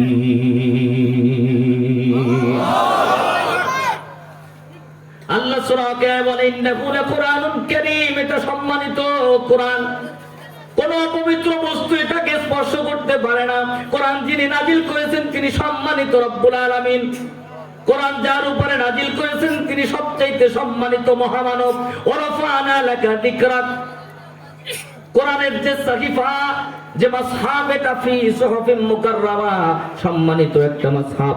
কোরআন যারা লেখে তারা সম্মানিত লেখক। সুবহানাল্লাহ বলেন। কোরআন যেই মাসের উপরে নাজিল হয়, রমজানের স্পেশাল কোনো স্পেশালিটি ছিল না, কোনো সম্মান ছিল না, কিন্তু গোটা মাসের মধ্যে আল্লাহ রমজানকে সম্মানিত করেছে। কারণ হলো আল্লাহ পাকেই কোরআনকে রমজান মাসে নাজিল করেছে। জোরে কোন সুবহানাল্লাহ। গোটা যে রাতের মধ্যে লাইলাতুল কদর একটা রাত, যে রাতের দাম অনেক বেশি। এই রাতের দাম এমনি হয় না, এই কোরআন ওই রাতে আল্লাহ নাজিল করেছে। ইন্না আনজালনাহু ফি লাইলাতিল কদর। বলেন তো লাইলাতুল কদর কোন রাত? কোন রাত? কদরের রাত। এটা কোন রাত? কবে? রমজান মাসের 27শে কদর। 27শে কদর আমরা বুঝি, আমরা সেদিনই পালন করি। তবে আপনাদেরকে পায়ের উপরে হাত রেখে একটা কথা আমি বলে যাই, মানা না মানা আপনার বিষয়। ওই হাদিসের মধ্যে স্পষ্ট, রাসূলুল্লাহর অসংখ্য হাদিসের মধ্যে আল্লাহ রাসূল বারবার বলেছে, ও আমার উম্মতেরা, রমজান মাসের শেষ দশকের বেজোর সংখ্যাগুলোয় তোমরা লাইলাতুল কদর তালাশ করো। সুবহানাল্লাহ বলেন। এজন্য লাইলাতুল কদর রাসূল বোঝাচ্ছে এটা যে আসলে কোন দিন হবে এটা আল্লাহ ঠিক করেন নাই। এটার মধ্যে মতামত আছে। রাসূলুল্লাহ স্পষ্ট বলেছে 3 দিন বেজোর সংখ্যা 21, 23, 25, 27, 29 যে কোনো দিন হয়ে যাইতে পারে। এত দামি একটা রাত আল্লাহ যে একটু তালাশ ছাড়া দিবে এটা কেমন যেন হয় না। এজন্য তালাশ করা দরকার আছে না নাই? যে বান্দাটা তালাশ করবে, যদি নাও পায় আল্লাহ তার আমল নামায় লাইলাতুল কদর নসিব করবে। আমি বুঝাইতে চাইছিলাম কোরআনের সম্মান বলতে গেলে লম্বা সময় লাগবে। এবার আসেন, এই কোরআনুল কারীম আমাদের সবার ঘরে আছে, তাকের উপরে আছে। কোরআনকে সবাই চুমু খাই, কপালে লাগাই, সুন্দর করে বান্ডিং করে রাখিয়া দেই। কিন্তু এই কোরআনের 6টা হক আছে। কয়টা হক? 6টা হক আজকের বলবো। আপনাদের খারাপ লাগতেছে না তো? 6টা হক, সবচেয়ে দামি আলোচনা। একটু ভালো করে খেয়াল করেন, কোরআনের কয়টা হক? 6টা হক। 1 নম্বর হক হলো কিরাআতুল কোরআন। কি? কিরাআতুল কোরআন হলো কোরআন শেখা। সুবহানাল্লাহ বলেন। কোরআন শেখা, এজন্য প্রত্যেকটা মুসলমান নর নারীর উপরে কোরআন শেখা এটা ফরজ। সুবহানাল্লাহ বলেন। আপনি কি শিখলেন কি শিখলেন না ওটা আল্লাহ জবাব দিবে না, কিন্তু কোরআন শিখলো কিনা এই ব্যাপারে আল্লাহ পাক রব্বুল আলামিন জবাব নেবেন। আল্লাহ পাক বলেন, আল্লাযীনা জাআলুল কুরআনা আযীম ফাওয়ারাব্বিকা লানাসআলান্নাহুম আজমাইন। আল্লাহ বলে আমি অবশ্যই কোরআনের ব্যাপারে লানাসআলান্নাহুম, লানে তাকিদ সাকিলা, বারবার তাকিদ দিয়ে 2টা তাকিদ দিয়ে আল্লাহ বলেছে অবশ্যই অবশ্যই আমি কোরআনের ব্যাপারে প্রশ্ন করব। আল্লাহ পাক বলে ওয়ারাত্তিলিল কুরআনা তারতিলা, সহি শুদ্ধভাবে কোরআন শেখো। সুবহানাল্লাহ বলেন। সহি শুদ্ধভাবে কোরআন পড়া, কোরআন শেখা, এটা হলো কোরআনের 1 নম্বর হক। সুতরাং মৃত্যুর আগ দিন পর্যন্ত, মৃত্যুর আগ মুহূর্ত পর্যন্ত আমরা যারা শিখেছি বা শিখতে পারি নাই, আমাদের একটু হলেও প্রচেষ্টা লাগবে কোরআন শেখার জন্য। পারবেন তো ইনশাআল্লাহ? না হয় কিন্তু আল্লাহর কাছে ধরা খাওয়া লাগবে। এক নাম্বার হক। এ কথা বলতে গেলে 1 ঘন্টা সময় লাগবে। আসেন 2 নাম্বার হলো তেলাওয়াতুল কোরআন, তেলাওয়াতুল কোরআন, কোরআনের তেলাওয়াত। এবার শিখলেন, শেখার পরে শেষ না, এবার কোরআন তেলাওয়াত। তাহলে এবার কোরআন তেলাওয়াত তো রমজান মাস আসছে তখন, ঠিক কিনা বলেন? কোরআন যে তেলাওয়াত হক, এটা তো রমজান মাসের তেলাওয়াতের জন্য কোরআন আসছে। আমরা তো এটাই মনে করি। আপনারা কি রাগ করতেছেন মনে হয়? আমরা এটা মনে করি না? মা বোনরা দেখবেন সারা বছর কোরআন ধরে না, এবার রমজান আসলে প্রথম রমজান থেকে শুরু করে আর টার্গেট করে কোরআন খতম করব। 27 রমজান কোরআন যে খতম করতেই হবে, এটা কোনো কোরআনের হক না। কিন্তু কোরআন পড়তে হবে, শিখতে হবে, তেলাওয়াত করতে হবে, এটা কোরআনের হক। সুবহানাল্লাহ বলেন। এখন তেলাওয়াতটা কেমন, এটা শুধু রমজানে না। কোরআন তেলাওয়াত হলো একজন মুমিনের জিন্দেগিতে এমন একটা দিন যাবে না যেই দিন বান্দাটা কোরআন তেলাওয়াত করে না। একজন মুমিনের জীবনে এমন একটা দিন, এমন একটা রাত পার হবে না যেই দিনে, যেই রাতে বান্দাটা একটু হলেও কোরআন তেলাওয়াত করে না। এজন্য আবু যার গফারি, আপনি যা পারেন ভাইয়েরা আমার, আপনি যা পারেন কোরআন পড়তে পারেন না, সূরা ইখলাসটা তো পারেন, সূরা ফাতিহা পারেন, এটাই কোরআন তেলাওয়াত, এটাই পড়তে থাকেন। এমন একটা দিন যেন না হয় এক্সট্রা কোরআন তেলাওয়াত। আফদালুল ইবাদাতি তিলাওয়াতুল কোরআন। আমার রাসূল বলে যত ইবাদত আছে নফল ইবাদত, সব ইবাদতের মধ্যে দামি ইবাদতের নাম হলো কোরআন তেলাওয়াত। জোরে বলুন সুবহানাল্লাহ। এজন্য উসমান রাদিয়াল্লাহু তাআলা আনহু বলেন, আমার এমন একটা দিন, এমন একটা রাত কোরআন পড়া ছাড়া অতিবাহিত হয়, এটা আমি উসমান আমার জীবনে চাই না। কোরআন তেলাওয়াত করলে কি হয়? বুখারীর বর্ণনায় আছে, হযরত উসাইদ বিন খুদাইল রাদিয়াল্লাহু তাআলা একজন সাহাবীর নাম। উনি একদিন কোরআন পড়তেছিলেন, পাশে একটা ঘোড়া বাঁধা ছিল, আর তার পাশে একটা তার ছোট্ট বাচ্চা ঘুমান্ত। ঘোড়াটা লাফাচ্ছে হঠাৎ করে। উনি চিন্তা করছে ঘোড়ার লাফানিতে বাচ্চাটার গায়ে লাগবে, আঘাত পাবে। এবার উনি কোরআন বন্ধ করে ঘোড়াটা থামায় দিল। বাহিরের দিকে তাকায় দেখতেছে ঘরের উপরে, ছাদের উপরে বিশাল অন্ধকার আচ্ছন্ন হয়ে ঘরটাকে মনে হয় যেন মেঘমালা দিয়ে আচ্ছন্ন করে রাখা হয়। উনি কিছুই বুঝতে পারে না। ফজরের পরে বিশ্ব নবীর কাছে গিয়ে বলি, ইয়া রাসূলুল্লাহ, ইয়া হাবিবাল্লাহ, আমি কোরআনুল কারীম পড়তেছিলাম, হঠাৎ করে দেখছি আমার ঘোড়াটা লাফাচ্ছে, হঠাৎ করে দেখতে পাচ্ছি বাচ্চাটা মনে হয় আঘাতপ্রাপ্ত হবে। আমি তাকায়, বাহিরের দিকে তাকায় দেখি আমার ঘরের উপরে কারা জানি মেঘমালা মনে হয় যেন ঘরটাকে আচ্ছাদিত করে রেখেছে। পয়গম্বর ডাক দিয়া বলে, উসাইদ বিন খুদাইল, শোনো রে, ওই যে তোমার মাথার উপরে ঘরের ছাদের উপরে যেই মেঘমালা দেখেছো, ওটা কোনো মেঘমালা নয়, ওটা আসমানের সম্মানিত ফেরেশতা ছিল। তুমি যখন কোরআন পড়তেছিলা তখন তোমার ঘরের উপরে আসমানের অসংখ্য ফেরেশতারা গিয়ে তোমার কোরআন শোনার জন্য ঘরটাকে আচ্ছাদিত করে রেখেছে। তুমি যদি ফজর পর্যন্ত পড়তে থাকতা, সকালবেলা মানুষগুলো উঠে সকাল হলে তারা নিজেরা নিজেদের চোখে ফেরেশতাদেরকে দেখতে পেত। এটা শুধু উসাইদ বিন খুদাইলের জন্য নয়, এজন্য আমরা যখন যারা এই কোরআন পড়বো, এই রকমের কোরআন শোনার জন্য ফেরেশতারা আমাদের উপরেও এসে আমাদের ছায়া দেয়। যারা কোরআনের সাথে থাকে ওই মানুষগুলোর দুনিয়ার কোনো কিছু ক্ষতি করতে পারে। এজন্য কোরআনের কয়টা হক? 6টা। 1 নাম্বার কি বলছি? কিরাআতুল কোরআন, কোরআন শেখা। 2 নাম্বার কি? তেলাওয়াতুল কোরআন, কোরআন তেলাওয়াত করা। এটা শুধু 1 মাসের জন্য, কোনো নির্ধারিত দিনের জন্য নয়। হ্যাঁ, রমজান মাসে যত বেশি আমল করে তত ইবাদত তত বেশি, কয়েক গুণ বেশি, 70 গুণ সওয়াব হয়। এজন্য রমজানে তো বেশি পড়তেই হবে, কিন্তু বছরের অন্য মাসগুলোয় যেন কোরআনটায় ছাতা না পড়ে থাকে। কথা বলেন ঠিক কিনা? এবার আসেন 3 নাম্বার, হিফজুল কোরআন। হিফজুল কোরআন হলো কোরআন মুখস্থ করা। এবার অনেকে বলতে পারেন, হুজুর এটা কেমন কথা, এটা তো আমাদের সবার পক্ষে সম্ভব না। না, গোটা কোরআন মুখস্থ করা এটা হক নয়, বরং কোরআনটা একটু একটু করে মুখস্থ করার চেষ্টা করা। কোন মানুষ যদি সারা বছর, আজকের যাদের বয়স যেই পর্যন্ত আছে, আপনার মৃত্যুর আগ দিন পর্যন্ত 1 আয়াত হোক, একটা শব্দ হোক টার্গেট করেন, যে একটা শব্দ, একটা আয়াত আমি মুখস্থ করব। ওই আয়াতটা মুখস্থ করার জন্য প্রতিদিন পড়তে পড়তে আপনার মৃত্যু হবে, আপনার মুখস্থ হলো না, আমি কথা দিলাম কিয়ামতের ময়দানে আল্লাহ পাক এই প্রচেষ্টার কারণে কোরআনের হাফেজদের কাতারে আপনারে শামিল করে দিবে। এজন্য কোরআন, হিফজুল কোরআনের দাম। কোরআন কি হিফজুল কোরআন কেন করা, মুখস্থ করার চেষ্টা কেন করা, চেষ্টা করা ফায়দাটা কি? আল্লাহ পাক বলেন, ইন্না নাহনু নাযালনা যিকরা ওয়া ইন্না লাহু লাহাফিযুন। কোরআন নাজিল করেছি আমি, আর কোরআনের সংরক্ষণকারীও আমি। কেমনে সংরক্ষণ করবে? একটা ঘটনা মনে পড়ে যায়। ব্রিটেনের একজন লেখক তিনি একটা বই লিখেছে ইংলিশে। বইটার নাম, তিনি নাম দিয়েছিলেন কেন আমি ইসলাম গ্রহণ করেছি, কেন আমি ইসলাম গ্রহণ করেছি। উনি ওনার ইসলাম গ্রহণের ঘটনা বইয়ের মধ্যে উল্লেখ করেছে। উনি লিখছে, আমার একটা টার্গেট ছিল, আমার একটা শখ, আমার একটা কাজ ছিল যে আমি পৃথিবীর সমস্ত ধর্মগ্রন্থের মধ্যে ভুল ঢুকায়া মার্কেটে সাপ্লাই করতাম। এরকমের আমি বেদের মধ্যে, বাইবেলের মধ্যে, নিউ টেস্টামেন্ট, ওল্ড টেস্টামেন্ট, জিন্দাবিস্তা সব কিতাবের মধ্যে আমি ভুল ঢুকাইয়া মার্কেটে ছাড়ছি, কিন্তু কোনো সমস্যা হয় না, কোনো দিন কেউ ধরতে পারে না।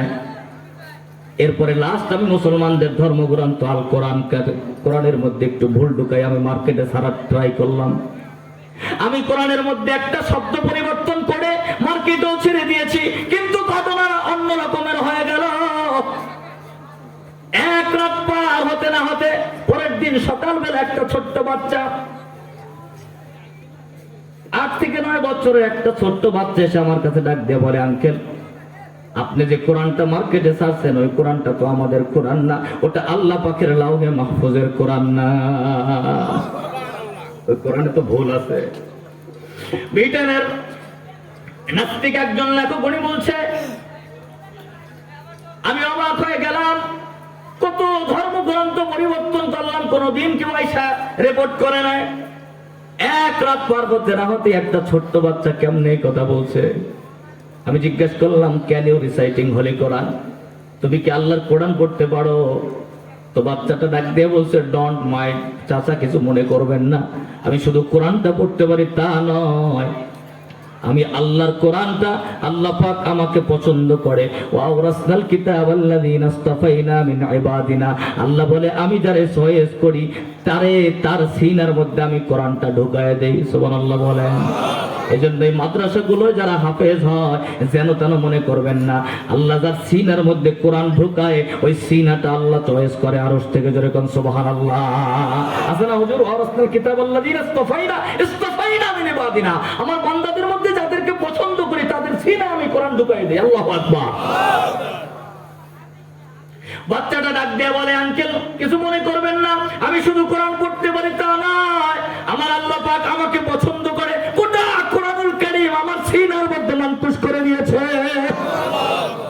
আমার পুরো কোরআন মুখস্থ। এবার ওই লেখক বলতেছে, আমি অবাক হয়ে গেলাম, এত বড় 30 পারা কোরআন কেউ মুখস্থ করতে পারে? যেহেতু মুখস্থই করতে পারে, এটা দুনিয়ার কোন সাধারণ কারো লেখা না, এটা ওই শিবানী মহান রবের লেখা। আমি আর দেরি করলাম না, সাংবাদিক সম্মেলন করে আমি এই চমৎকার কোরআনের ছায়া তলে আসার জন্য ইসলাম ধর্ম গ্রহণ করলাম। মুসলমান বাবাজিরা আমার, এজন্য কোরআন হিফজ, কোরআনের একটা হক হলো হিফজুল কোরআন। যারা পারবে তারা হিফজুল কোরআন করবে, কিন্তু মুসলমান হিসাবে একটা দুইটা আয়াতকে মুখস্থ করার টার্গেটের জন্য একদম মৃত্যুর আগ পর্যন্ত আমরা পড়বো, এইটা পারবেন তো ইনশাআল্লাহ? এই টার্গেটটা করা যায়, কারা কারা পারবেন একটু হাত তুলে দেখান তো, আল্লাহ কবুল করবো। আমিন।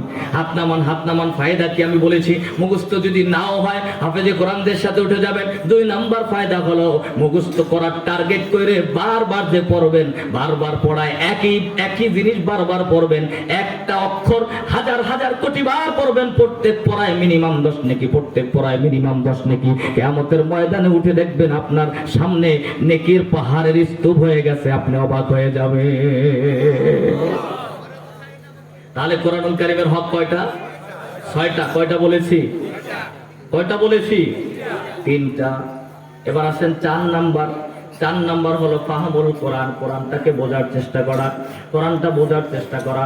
কোরআন বোঝা এটা সবার জন্যই সহজ। আল্লাহ বলে দিয়েছে সূরা কমারের মধ্যে, ওয়ালাকাদ ইয়াসসারনাল কোরআনা লিযিকরি ফাহাল মিন মুদ্দাকির। আমি আল্লাহ যারা কোরআন বুঝতে চায় তাদের জন্য সহজ করে দিয়েছি, আর কোরআন বোঝার জন্য এই ধরনের কোরআনের বজবাজরে কোন ঠিক না।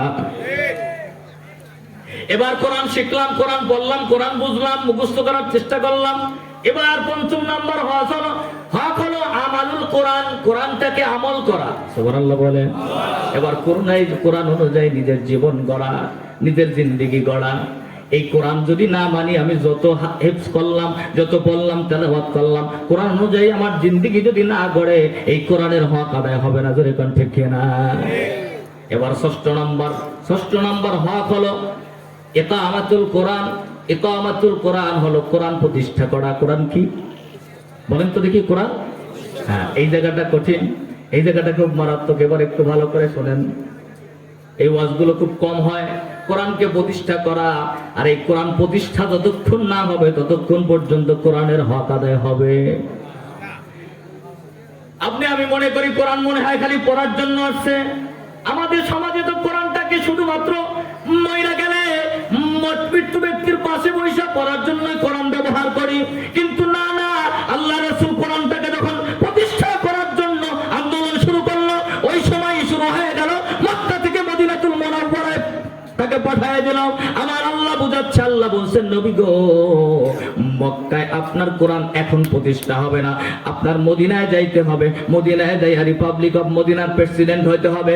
বদর, উহুদ, খন্দক এইগুলো সব লড়াই করে করে মক্কা বিজয় করে মক্কায় আবার ইকামত করতে হবে কোরআনের। জোরে কোন সুবহানাল্লাহ। আজকের কোরআনের ইকামতের জন্য আমাদের কোনো টার্গেট নাই, খালি মুখস্থের জন্য টার্গেট। এই কোরআনের মধ্যে আইন আছে, ল আছে, বর্ষবিধান আছে। কোরআনের মধ্যে আছে কেউ যদি চুরি করে তাহলে তার কি শাস্তি। কোরআনের মধ্যে আছে কেউ যদি জিনা করে তাহলে তার কি শাস্তি। কেউ যদি সুদ খায় তাহলে তার কি শাস্তি। কথা বলেন না কেন? আছে না নাই? আছে কোরআনটা। এজন্য কোরআনকে বলা হয় ল, আইন। কোরআনের মধ্যে যে আইন আছে এটা ইকামত, এটা প্রতিষ্ঠা। আইনকে প্রতিষ্ঠায় রূপ দেওয়া, এটার নাম হলো, এটা হলো ইকামতুল কোরআন। কোরআনের একটা হক। এটা যদি হয় তাহলে জাহাঙ্গীরনগর ইউনিভার্সিটি, আমি ইউনিভার্সিটির একজন ছাত্র ছিলাম। ইসলামিক ইউনিভার্সিটি, কোরআনের উপর অনার্স মাস্টার শেষ করে এখন এমফিল করতেছি। ইউনিভার্সিটিটা হলো সবচেয়ে উচ্চ লেভেলের একটা জায়গা, শিক্ষা ব্যবস্থা। জাহাঙ্গীরনগর ইউনিভার্সিটিতে স্বামী আর স্ত্রী হেঁটে যায়, কিন্তু স্বামীকে আটকাইয়া স্ত্রীকে ধইরা ধর্ষণ করে, এমন দৃশ্য বাংলাদেশে হয়। ঠিক কিনা বলেন? কোরআন যদি প্রতিষ্ঠা হতো এই দৃশ্য দেখা লাগতো না, কারণ একটা ধর্ষণকারী ভয় পাওয়া যেত, তাহলে পরবর্তীতে আর করতো না। কথা বলেন ঠিক কিনা? আমাদের কুষ্টিয়ায় কিছুদিন আগে, আমি যেখানে থাকি পাশে গড়াই নদীর কিনারায় কলিকরা মিলে, বন্ধুরা মিলে একটা ছেলেকে মাইরা 9টা টুকরা করে, লাশকে 9 টুকরা করে গড়াই নদীর পাশে ফালাই রাখছে। আসামি ধরবে, কিন্তু কয়েকদিন পর খালাস। বিচার নাই, কারণ কোরআনের বিচার নাই। কোরআনের ল ইকামত প্রতিষ্ঠা হয় নাই। কোরআন যদি ইকামত হতো, কোরআন যদি প্রতিষ্ঠা হয়ে যেত, এমন দৃশ্য বাংলার জমিনে দেখা লাগতো না। কথা বলেন ঠিক কিনা? আপনাদের খারাপ লাগতেছে না? কষ্ট হচ্ছে? এজন্য কোরআনের ইকামতের দরকার আছে না নাই? কোরআনের ইকামত দেখেন, এই ধরনের কত ওয়াজ মাহফিল,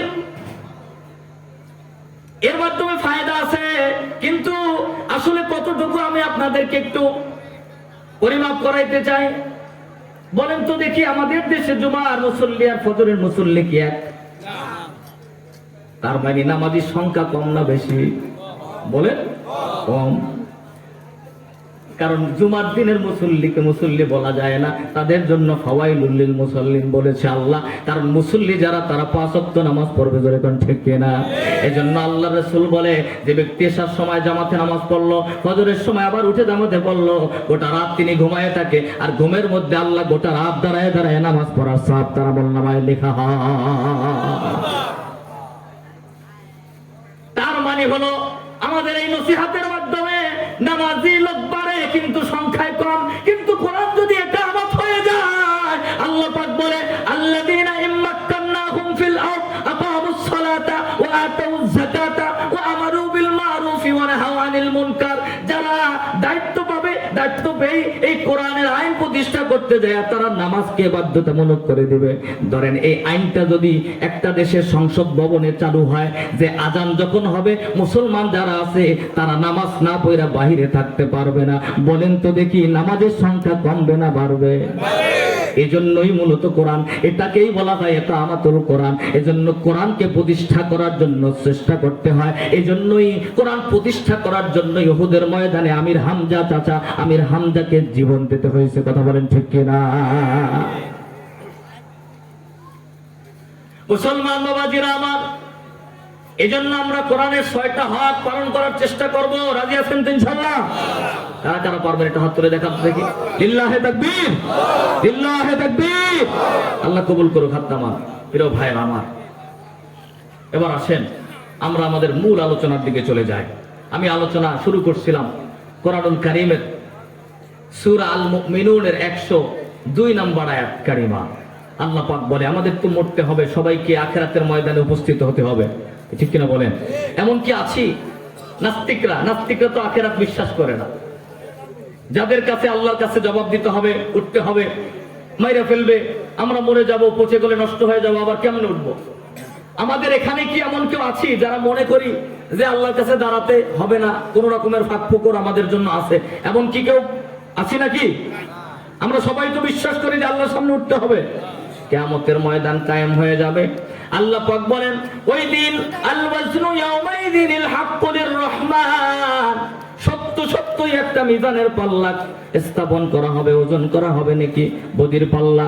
ওই দিন যাদের নেকের পাল্লাটা ভারী হয়ে যাবে আল্লাহ বলে ফাউলাইকা হুমুল মুফলিহুন, তারাই সফল, তারা জান্নাতি। জোরে কোন সুবহানাল্লাহ। আর মান খাফফাত মাওয়াজিনুহু ফাউলাইকাল্লাযীনা খাসিরু আনফুসাহুম ফি জাহান্নামা খালিদুন, যাদের নেকের পাল্লা হালকা হবে, বদের পাল্লা ভারী হবে, তারা খাসিরু, ক্ষতিগ্রস্ত। আল্লাহ পাক বলে তারা চূড়ান্ত জাহান্নামের মধ্যে থাকবে। আর যেই জাহান্নাম খালিদুন, জাহান্নামে একবার ঢুকলে আর বের হওয়ার সুযোগ নাই। এজন্য মুসলমান বাবাজিরা আমার, এরপরে আল্লাহ পাক বলেন তালফাহু বুজুহাহুমুন নার ওয়া হুম ফিহা কালিহুন, ওই জাহান্নামে যারা যাবে এমন আগুনে তার চেহারা ঝলসে যাবে। জাহান্নামের আগুন যদি আঙ্গুলের মাথায় লাগে কলিজা পুড়ে পুড়ে ছাই হয়ে যাবে। আল্লাহ পাক বলে জাহান্নামী মানুষগুলো যখন চিৎকার মেরে খাবার চাবে তখন তাদেরকে পুষ দেয়া হবে, গরম পুষ দেয়া হবে, খারাপ রক্ত পুষ দেয়া হবে, ঝাক্কুম ফল দেয়া হবে। তারা গিলতে চাবে, এখান থেকে আটকে যাবে, গিলতে পারবে না।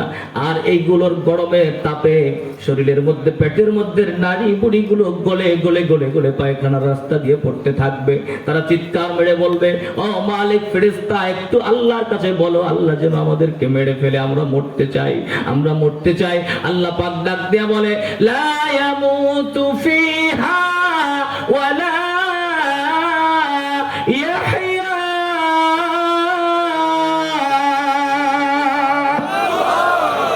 আল্লাহ বলে ফেরেশতা জানা দাও লা ইয়ামুতু ফিহা ওয়ালা ইয়াহইয়া, জাহান্নামে মৃত্যু নাই, বাঁচতেও পারবে না। ওরা ওখানে পড়ে থাক, মুখ থপড়ে পড়ে থাক, আমি রব ওদের সাথে আজকের কথা বলবো না। এই জাহান্নামে কোনো মৃত্যু হবে না, চিরদিন অনন্তকালের জন্য শাস্তি ভোগ করতে থাক। জোরে কর নাউজুবিল্লাহ। এজন্য মুসলমান বাবাজিরা আমার, ওই আখিরাতের ময়দানে ওই জায়গাটাকে বড় ভয় করতে হবে। একবার যদি জাহান্নামী হয়ে যায়, আপিল করার কেউ থাকবে না, সুপারিশ করার কেউ থাকবে না, সাহায্য করার কেউ থাকবে না। আল্লাহ বলেন নাই নাই নাই, আমি ছাড়া সাহায্যকারী কেউ নাই। ঠিক কিনা বলেন? এবার ওই আখিরাতের ময়দানে আল্লাহ পাক গোটা মানব জাতিকে 4 শ্রেণীতে ভাগ করবে। কয় শ্রেণী? 4 শ্রেণী। এক শ্রেণী হলো যাদেরকে আল্লাহ কোনো হিসাব নিকাশ নেবেন না, বিনা হিসাবে বিনা ওজনে আল্লাহ পাক জাহান্নামের ফয়সালা করে দিবে। নাউজুবিল্লাহ বলেন। বিনা ওজনে বিনা ফয়সালায়, কারণ ওদের ওজন নিয়ে টাইম নষ্ট করা আল্লাহ এটা পছন্দ করবেন না। এজন্য বিনা ওজনে বিনা হিসাবে জাহান্নামে দিয়ে দিবে। বড় মারাত্মক, আপিল করার কেউ থাকবে না। আর এক শ্রেণী হলো পুরা উল্টা, যাদেরকে আল্লাহ পাক এদের ওজন হবে না, এদেরকেও আল্লাহ পাক আখিরাতের ময়দানে দাঁড় করায় রাখবেন না, কিন্তু এদেরকে আল্লাহ পাক বিনা হিসাবে জান্নাতের ফয়সালা করে দিবে। বিনা হিসাবে জান্নাত, বিনা হিসাবে জান্নাত, বিনা হিসাবে জান্নাত মারাত্মক জিনিস। আমরা অনেকে মনে করি হিসাব নিকাশ হয়ে জান্নাতে যাব। আল্লাহ যদি হিসাব নিতে চায়, হিসাব দিয়ে জান্নাতে যাওয়া সম্ভব? আপনাদের হতে পারে, আমার না। আর আমার রাসূলুল্লাহ এই হিসাবটাকে ভয় করত। রাসূলও মনে করত হিসাব আল্লাহ চাইলে হিসাব দিতে পারবো। ওই পাইলাম বুখারীর বর্ণনা আসছে, আল্লাহ রাসূল দোয়া করতেন সব সময়, আল্লাহুম্মা হাসিবনি হিসাবান ইয়াসীরা। বলেন আমার সাথে, পড়েন তো দেখি, আল্লাহুম্মা হাসিবনি হিসাবান ইয়াসীরা। হে আল্লাহ, আমার জন্য আমার হিসাবটাকে সহজ করে দেন। জোরে কোন সুবহানাল্লাহ। আল্লাহ রাসূল হিসাব সহজ করতে দোয়া করতেন। বলেন তো দেখি আমার রাসূলের কি হিসাব হবে? কথা বলেন, জোরে বলেন। আমার রাসূলকে কি আল্লাহ হিসাব নেবেন? না না, হতেই পারে না। ওয়াফানা আলাকা যিকরাক, আমার আল্লাহ বলে মেরাজের রজনীতে, হে রাসূল আপনার উম্মতের জন্য শাফায়াতকারী বানায় দিলাম। রাসূল বলেন আনা কাসিম আল্লাহু ইউতি, আমি বন্টনকারী, আল্লাহ দেনেওয়ালা। সুবহানাল্লাহ বলেন। ওটা আখিরাতের ময়দানের মানুষ যখন কোনো কথা বলবে না, আমি নবী তখন একটা কথা বলবো, সুপ্রিম পাওয়ার আল্লাহ আমাকে দিবে, মাকামাম মাহমুদা, মাকামে মাহমুদ আমাকে দান করবে, ইন্না আতাইনা কাল কাউসার, কাউসার আমাকে দান করবে। তার মানে হলো গোটা পৃথিবীর সবচেয়ে সম্মানিত সেরা সম্মান, স্পেশাল পাওয়ার আল্লাহ আমার নবীকে দিবে। যেরকম ঠিক না? আচ্ছা বলেন তো, আমার নবীর কোনো গুনাহ আছে? এই সব কথা আমার নবী জানতেন কি জানতেন না? আমার নবীর যে কোনো গুনাহ নাই, এই কথা আল্লাহ কোরআনে শিখাইয়ে দিয়েছে, লিয়াগফিরা লাকাল্লাহু মা তাকাদ্দামা মিন যামবিকা ওয়া মা তাআখার। হে নবী, আপনার আগের পরে সব গুনাহ আমি মাফ করে দিলাম। জোরে বলেন আল্লাহু আকবার। এই কথাগুলো নবী জানতেন। তারপরেও নবীর চিন্তা, আল্লাহ যদি কোনোভাবে হিসাব চায় আমি হিসাব দিতে পারবো না। এজন্য নবী বলতেন আল্লাহুম্মা হাসিবনি হিসাবান ইয়াসীরা। তাহলে আমার মতন সলিমুদ্দি কলিমুদ্দি হিসাব দেওয়া সম্ভব? কথা ক্লিয়ার? এজন্য আমরা চাই সবাই হিসাব ছাড়া জান্নাতে। রাজি আছেন কি না? রাজি আছেন? এই আওয়াজে তো হিসাব ছাড়া জান্নাত, হিসাব ছাড়া জান্নাতে যাইতে চাই। একটু আল্লাহর দেখাইতে তো আওয়াজ দিয়া, কারা কারা হিসাব ছাড়া জান্নাতে যাইতে চাই? লিল্লাহি তাকবীর। আল্লাহ তুমি কবুল করো, হাত নামান। হিসাব ছাড়া জান্নাতে যাওয়া মজা আছে। আল্লাহ তো হিসাব ছাড়া জান্নাতে দেওয়ার জন্য বসে আছে। সুবহানাল্লাহ বলবেন না? নেওয়ার দায়িত্ব আমার। এবার আসেন বুখারীর বর্ণনায়, রাসূল বলেন একদিন আমাকে দেখানো হয়, আমার সামনে 8 জন, কারণ কোন নবীর সাথে 8 জন, কোন নবীর সাথে 6 জন, কোন নবীর সাথে 7 জন, কোন নবীর সাথে 1 জন উম্মত। হঠাৎ করে বিশাল একটা দল আমি দেখলাম। আমি তখন মনে মনে ভাবলাম এটা মনে হয় আমার উম্মতের দল। তখন আমি জিজ্ঞেস করলাম, জিবরাইল এই দলটা কার? বলে এটা পয়গম্বর মুসার দল। আমার মনটা বড় ভেঙে গেল। আমি জিজ্ঞেস করলাম, জিবরাইল বলল, ইয়া রাসূলুল্লাহ আপনি নিচের দিকে তাকাবেন কেন, উপরের দিকে তাকান। আমি উপরের দিকে তাকায় দেখি এমন বিশাল একটা দল দেখা যায়। আমার চোখের সীমানা শেষ হয়, কিন্তু ওই দলটার সীমানা শেষ হয় না। জিবরাইল বলে, ইয়া রাসূলুল্লাহ এই দলটাই হলো আপনার উম্মতের দল। আমি নবীর মনটা বড় ভেঙে গেল, মনটা বড় খুশি হয়ে গেল। আমি তাকাই দেখি এই দলটার সামনে সবুজ পোশাক পরিহিত, সবুজ ব্যাজ, সবুজ পাগড়ি মাথায় স্পেশাল একটা গ্রুপ আছে, যাদেরকে দেখতে ভিআইপি ভিআইপি লাগে। আমি নবী জিজ্ঞাসা করলাম, হে জিবরাইল এই যে সামনের কাতারে ভিআইপি লোকগুলো কারা? জিবরাইল বলে, ইয়া রাসূলুল্লাহ এরা আপনার উম্মতের মধ্যে এমন একদল উম্মত যাদেরকে আল্লাহ কিয়ামতের ময়দানে বিনা হিসাবে জান্নাত দিবে।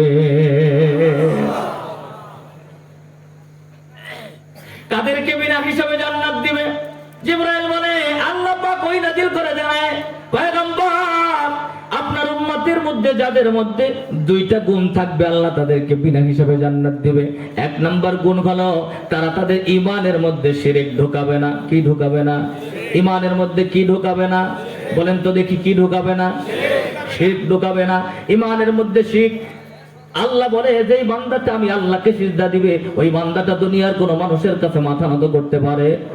কারণ সিজদা দেওয়া মানে মাথা নত করা। আমি আমার মাথাটাকে নত করে দিলাম রবের কাছে, ওই মাথা কোনোদিন আল্লাহ ছাড়া কোন শক্তির সামনে নত হতে পারে? মসজিদে সিজদা দিয়া, কোন দুর্গা পূজায়, কোন সরস্বতী পূজায় যায়া দুর্গা মায়ের কাছে আশীর্বাদ কামনা করা যাবে না। 100 বার যদি হজ করে কাবা দইরা হাজরে আসওয়াদ চুমুখায়া মইরা গেল আল্লাহ জান্নাত পাবে না। এটার ঈমান বলে না।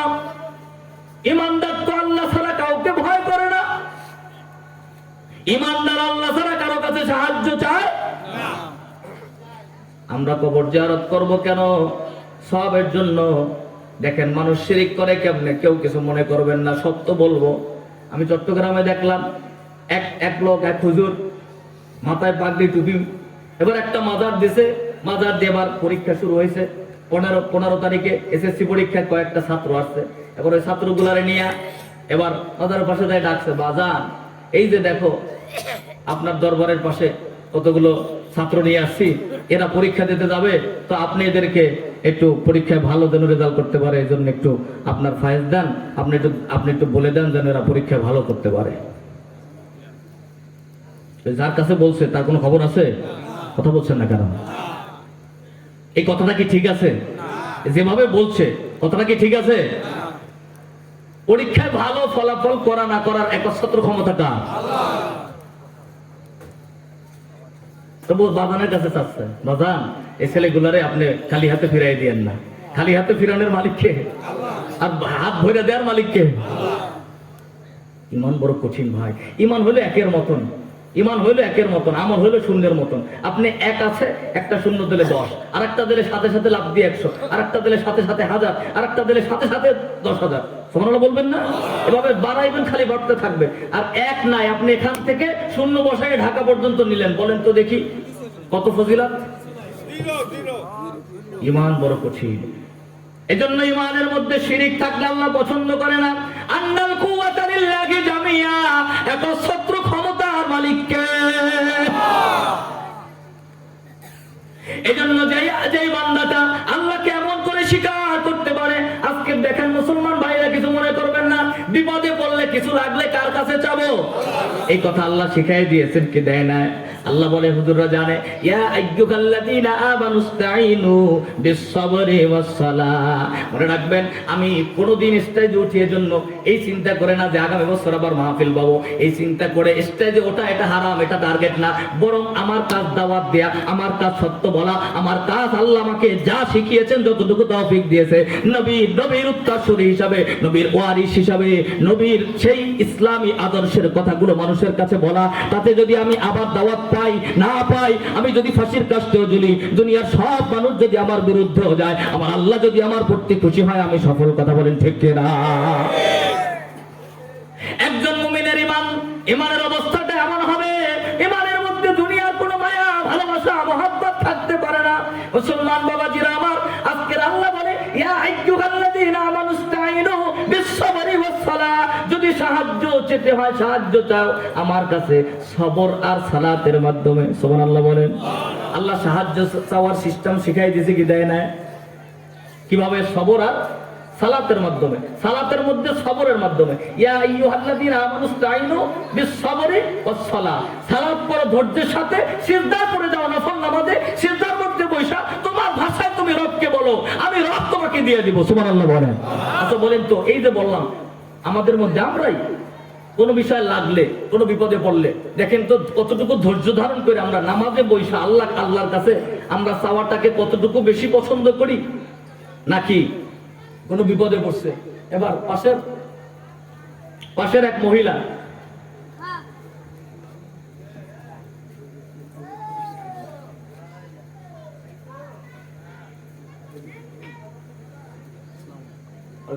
ভালো আছেন? আলহামদুলিল্লাহ। জি আলহামদুলিল্লাহ। আমাদের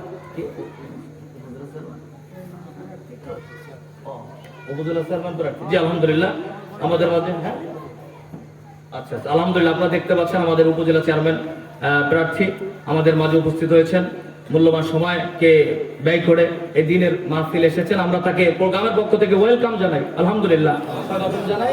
আমাদের মধ্যে জাস্ট একটু সালাম বিনিময় করবে যেহেতু আসছে, একটু। জি আসসালামু আলাইকুম। ওয়ালাইকুম আসসালাম। আলহামদুলিল্লাহ। আমি আপনাদের এলাকার সন্তান, আমার নাম। আসসালামু আলাইকুম। ওই একটু ঠিক আছে। আসসালামু আলাইকুম। আমি আপনাদের এলাকার সন্তান, আমার নাম মোহাম্মদ সালাউদ্দিন খান সেলিম। আপনারা সকলেই মনে হয় আমাকে চেনেন।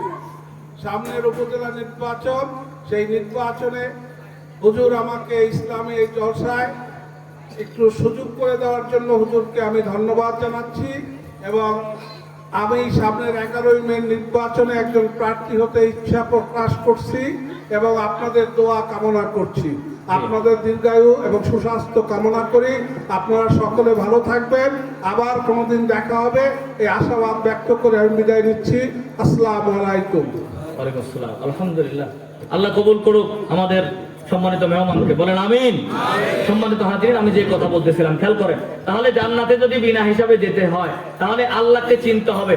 আল্লাহকে চিনতে হবে। যেই বান্দাটা জুতার একটা ফিতা ছিঁড়ে যায়, দুনিয়ার কারো কাছে না বলার আগে আল্লাহর কাছে বলে, এই স্বভাবটা যার মধ্যে, যে আমি কারো কাছে বলবো না, আগে বলবো আল্লাহর কাছে, এই আল্লাহর কাছে সবকিছু বলার অভ্যাস যিনি করতে পারে, আল্লাহ তার উপরে খুশি হয়ে যায়। আল্লাহ বলে আমি বিনা হিসাবে তার জান্নাত দিব। সুবহানাল্লাহ বলে। কারণ আল্লাহ দেখে যে বান্দাটা আমারে চিনতে পারছে। যে বান্দাটা সবসময় আল্লাহকে চিনে, আল্লাহর কাছে বলতে পারে, আল্লাহর কাছে চায়, সেই বান্দাটা আল্লাহ পাক খুশি হয়ে যায় যে বান্দাটা আমাকে চিনছে। পাওয়ার যদি বোঝা যায় তাহলে মানুষটা খুশি হয় কিনা? আপনি যদি একজন দুনিয়ার একজন পাওয়ারফুল মানুষের পাওয়ার দেন তাহলে সে খুশি হবে না? পাওয়ার যদি দেন তাহলে কি হবে? সে আপনার জন্য সব করতে প্রস্তুত হয়ে যায়। কথা বলেন ঠিক কিনা?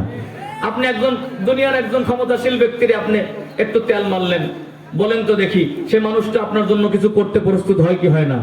তাহলে যিনি সমস্ত ক্ষমতার অধিকারী, সব ক্ষমতার ঊর্ধ্বে যিনি রব, সেই মহান রবের কাছে যিনি ধন্যবাদ দেয়, তিনি তার জন্য জান্নাতটাকে রিজার্ভ করে দেয়। সুবহানাল্লাহ বলেন। আমার কথা কি বুঝতে পারতেছেন আপনারা? এজন্য আমরা ধন্যবাদ দিব কার উপরে? আল্লাহ খুশি হয়ে যাবে। মুসলমান বাবাজিরা আমার, এবার আসেন 2 নাম্বার, আল্লাহ পাক কিয়ামতের ময়দানে বিনা হিসাবে আল্লাহ জান্নাতের ফয়সালা করবে যাদেরকে। 2 নাম্বার গুণ হলো যে মানুষগুলো বিপদে পড়বে, মুসিবতে পড়বে, অভাবে পড়বে, এইগুলো আল্লাহর পক্ষ থেকে পরীক্ষা মনে করে আল্লাহর সিদ্ধান্তের উপরে ধৈর্য ধারণ করবে, সবর করবে, আর আনন্দে যখন থাকবে তখন খুশি হবে, শুকরিয়া আদায় করবে। এই 2টা গুণ যাদের অর্জন হবে, আল্লাহ বলে এদেরকে আমি বিনা হিসাবে জান্নাত দিয়ে দিব। যেরকম সুবহানাল্লাহ। আল্লাহ বলে ইন্নাল্লাহা মা'আস সাবিরিন, ধৈর্যশীলদের সাথী আমি আল্লাহ। এটা শুনছেন কেমন সাথী? দুনিয়ায় সাথী, মৃত্যুর সময় সাথী, হাসরের সাথী, মিজানের সাথী, ফুলসিরাতের সাথী, এমনকি জান্নাতে ঢুকায়া আমি তোমার সাথী। আল্লাহু আকবার। ইন্নামা ইউওয়াফাস সাবিরুনা আজরাহুম বিগাইরি হিসাব। আল্লাহ বলে ধৈর্যশীলদের প্রতিদান আমি আল্লাহ এমন ভাবে দিব যার কোনো হিসাব থাকবে না। এই গুণওয়ালা মানুষগুলার বিনা হিসাবে আল্লাহ জান্নাত দিবে। মুসলমান বাবাজিরা আমার, আজকের আমরা সামান্য বিপদে আমরা হতাশ হয়ে যাই, আল্লাহকে দোষ দেই যে আল্লাহ মনে হয় আমারই দেখে। কথা বলেন ঠিক কিনা? আমি আপনাদেরকে একটা হাদিস শোনাবো। কিতাবের নাম হলো সহিহ ইবনে হিব্বান। উলামায়ে কেরাম জানেন একটা হাদিসের কিতাব, বুখারী, মুসলিম, নাসাই, ইবনে মাজাহ, আবু দাউদ, এইগুলো যেমন সহিহ, এর মতন একটা সহিহ গ্রন্থ হলো সহিহ ইবনে হিব্বান। এই সহিহ ইবনে হিব্বানের মধ্যে বর্ণিত হয়েছে আব্দুল্লাহ বিন মুহাম্মদ রাহিমাহুল্লাহ, একজন রাবী বর্ণনাকারী। তিনি বর্ণনা করেছেন, আব্দুল্লাহ বিন মুহাম্মদ বলে, আমি তৎকালীন সময় সিস্টেমে সেনাবাহিনীর চাকরি করতাম। এমন অবস্থা আমি সফরে বের হইলাম একটা সমুদ্রের কিনারায়। সমুদ্রে বের হয়ে আমি দেখলাম সমুদ্রের বালুর উপরে আল্লাহর একটা বান্দা শুয়ে আছে, যেই বান্দাটার 2টা পা নাই, 2টা হাত নাই, 2টা চোখে ভালোভাবে দেখে না, 2টা কানে ভালোভাবে শুনে না, তার বাড়ি গাড়ি নাই, আত্মীয় স্বজন নাই, স্ত্রী পরিজন কেউ নাই, পাশে কেউ নাই, ক্ষুধার যন্ত্রণায় জীর্ণ শীর্ণ হয়ে সমুদ্রের কিনারায় পড়ে আছে। আমি কাছে গেলাম, আমি নিশ্চিত হলাম তার গোটা শরীরের মধ্যে একটা অঙ্গ শুধু ভালো আছে, তার নাম হলো জিহ্বা। এই জিহ্বা ছাড়া গোটা শরীরের মধ্যে তার আর কোনো অঙ্গ পরিপূর্ণতায় পৌঁছে নাই। 2টা পা নাই, হাত নাই, কিন্তু আমি তাকায় দেখলাম এই মানুষটা জিহ্বাটা নাড়ায় আকাশের দিকে তাকাইয়া কি যেন বলে। আমি তার খুব কাছে চলে গেলাম, কাছে গিয়ে আমার কানটাকে তার জিহ্বার সাথে লাগাই দিলাম। লাগাই আমি শুনতেছি ওই বান্দাটা আকাশের দিকে তাকায়া আল্লাহর সাথে কথা বলে আর বলে, আল্লাহুম্মা আউজি'নি আন আহমাদাকা হামদান উকাফি বিহি শুকরান নি'মাতাকাল্লাতী আন'আমতা আলাইয়া ফাদ্দালতানি আলা কাসীরিন মিম্মান খালাকতা তাফদীলা। এইভাবে আরবিতে আল্লাহর সাথে কথা কয়। কি বলে? ও অনেকেই বোঝেন না, আমি এবার মূল কথাটা বাংলায় বলি। ওই বান্দাটা আল্লাহর কাছে বলতেছে, আল্লাহ গো, এই দুনিয়ার মধ্যে কত মানুষের চাইতে আমাকে ভালো রেখেছো। তোমার কত বান্দা আছে যাদের জিহ্বা নাই, যারা ওই জিহ্বা দিয়ে তুমি রবকে ডাকতে পারে না।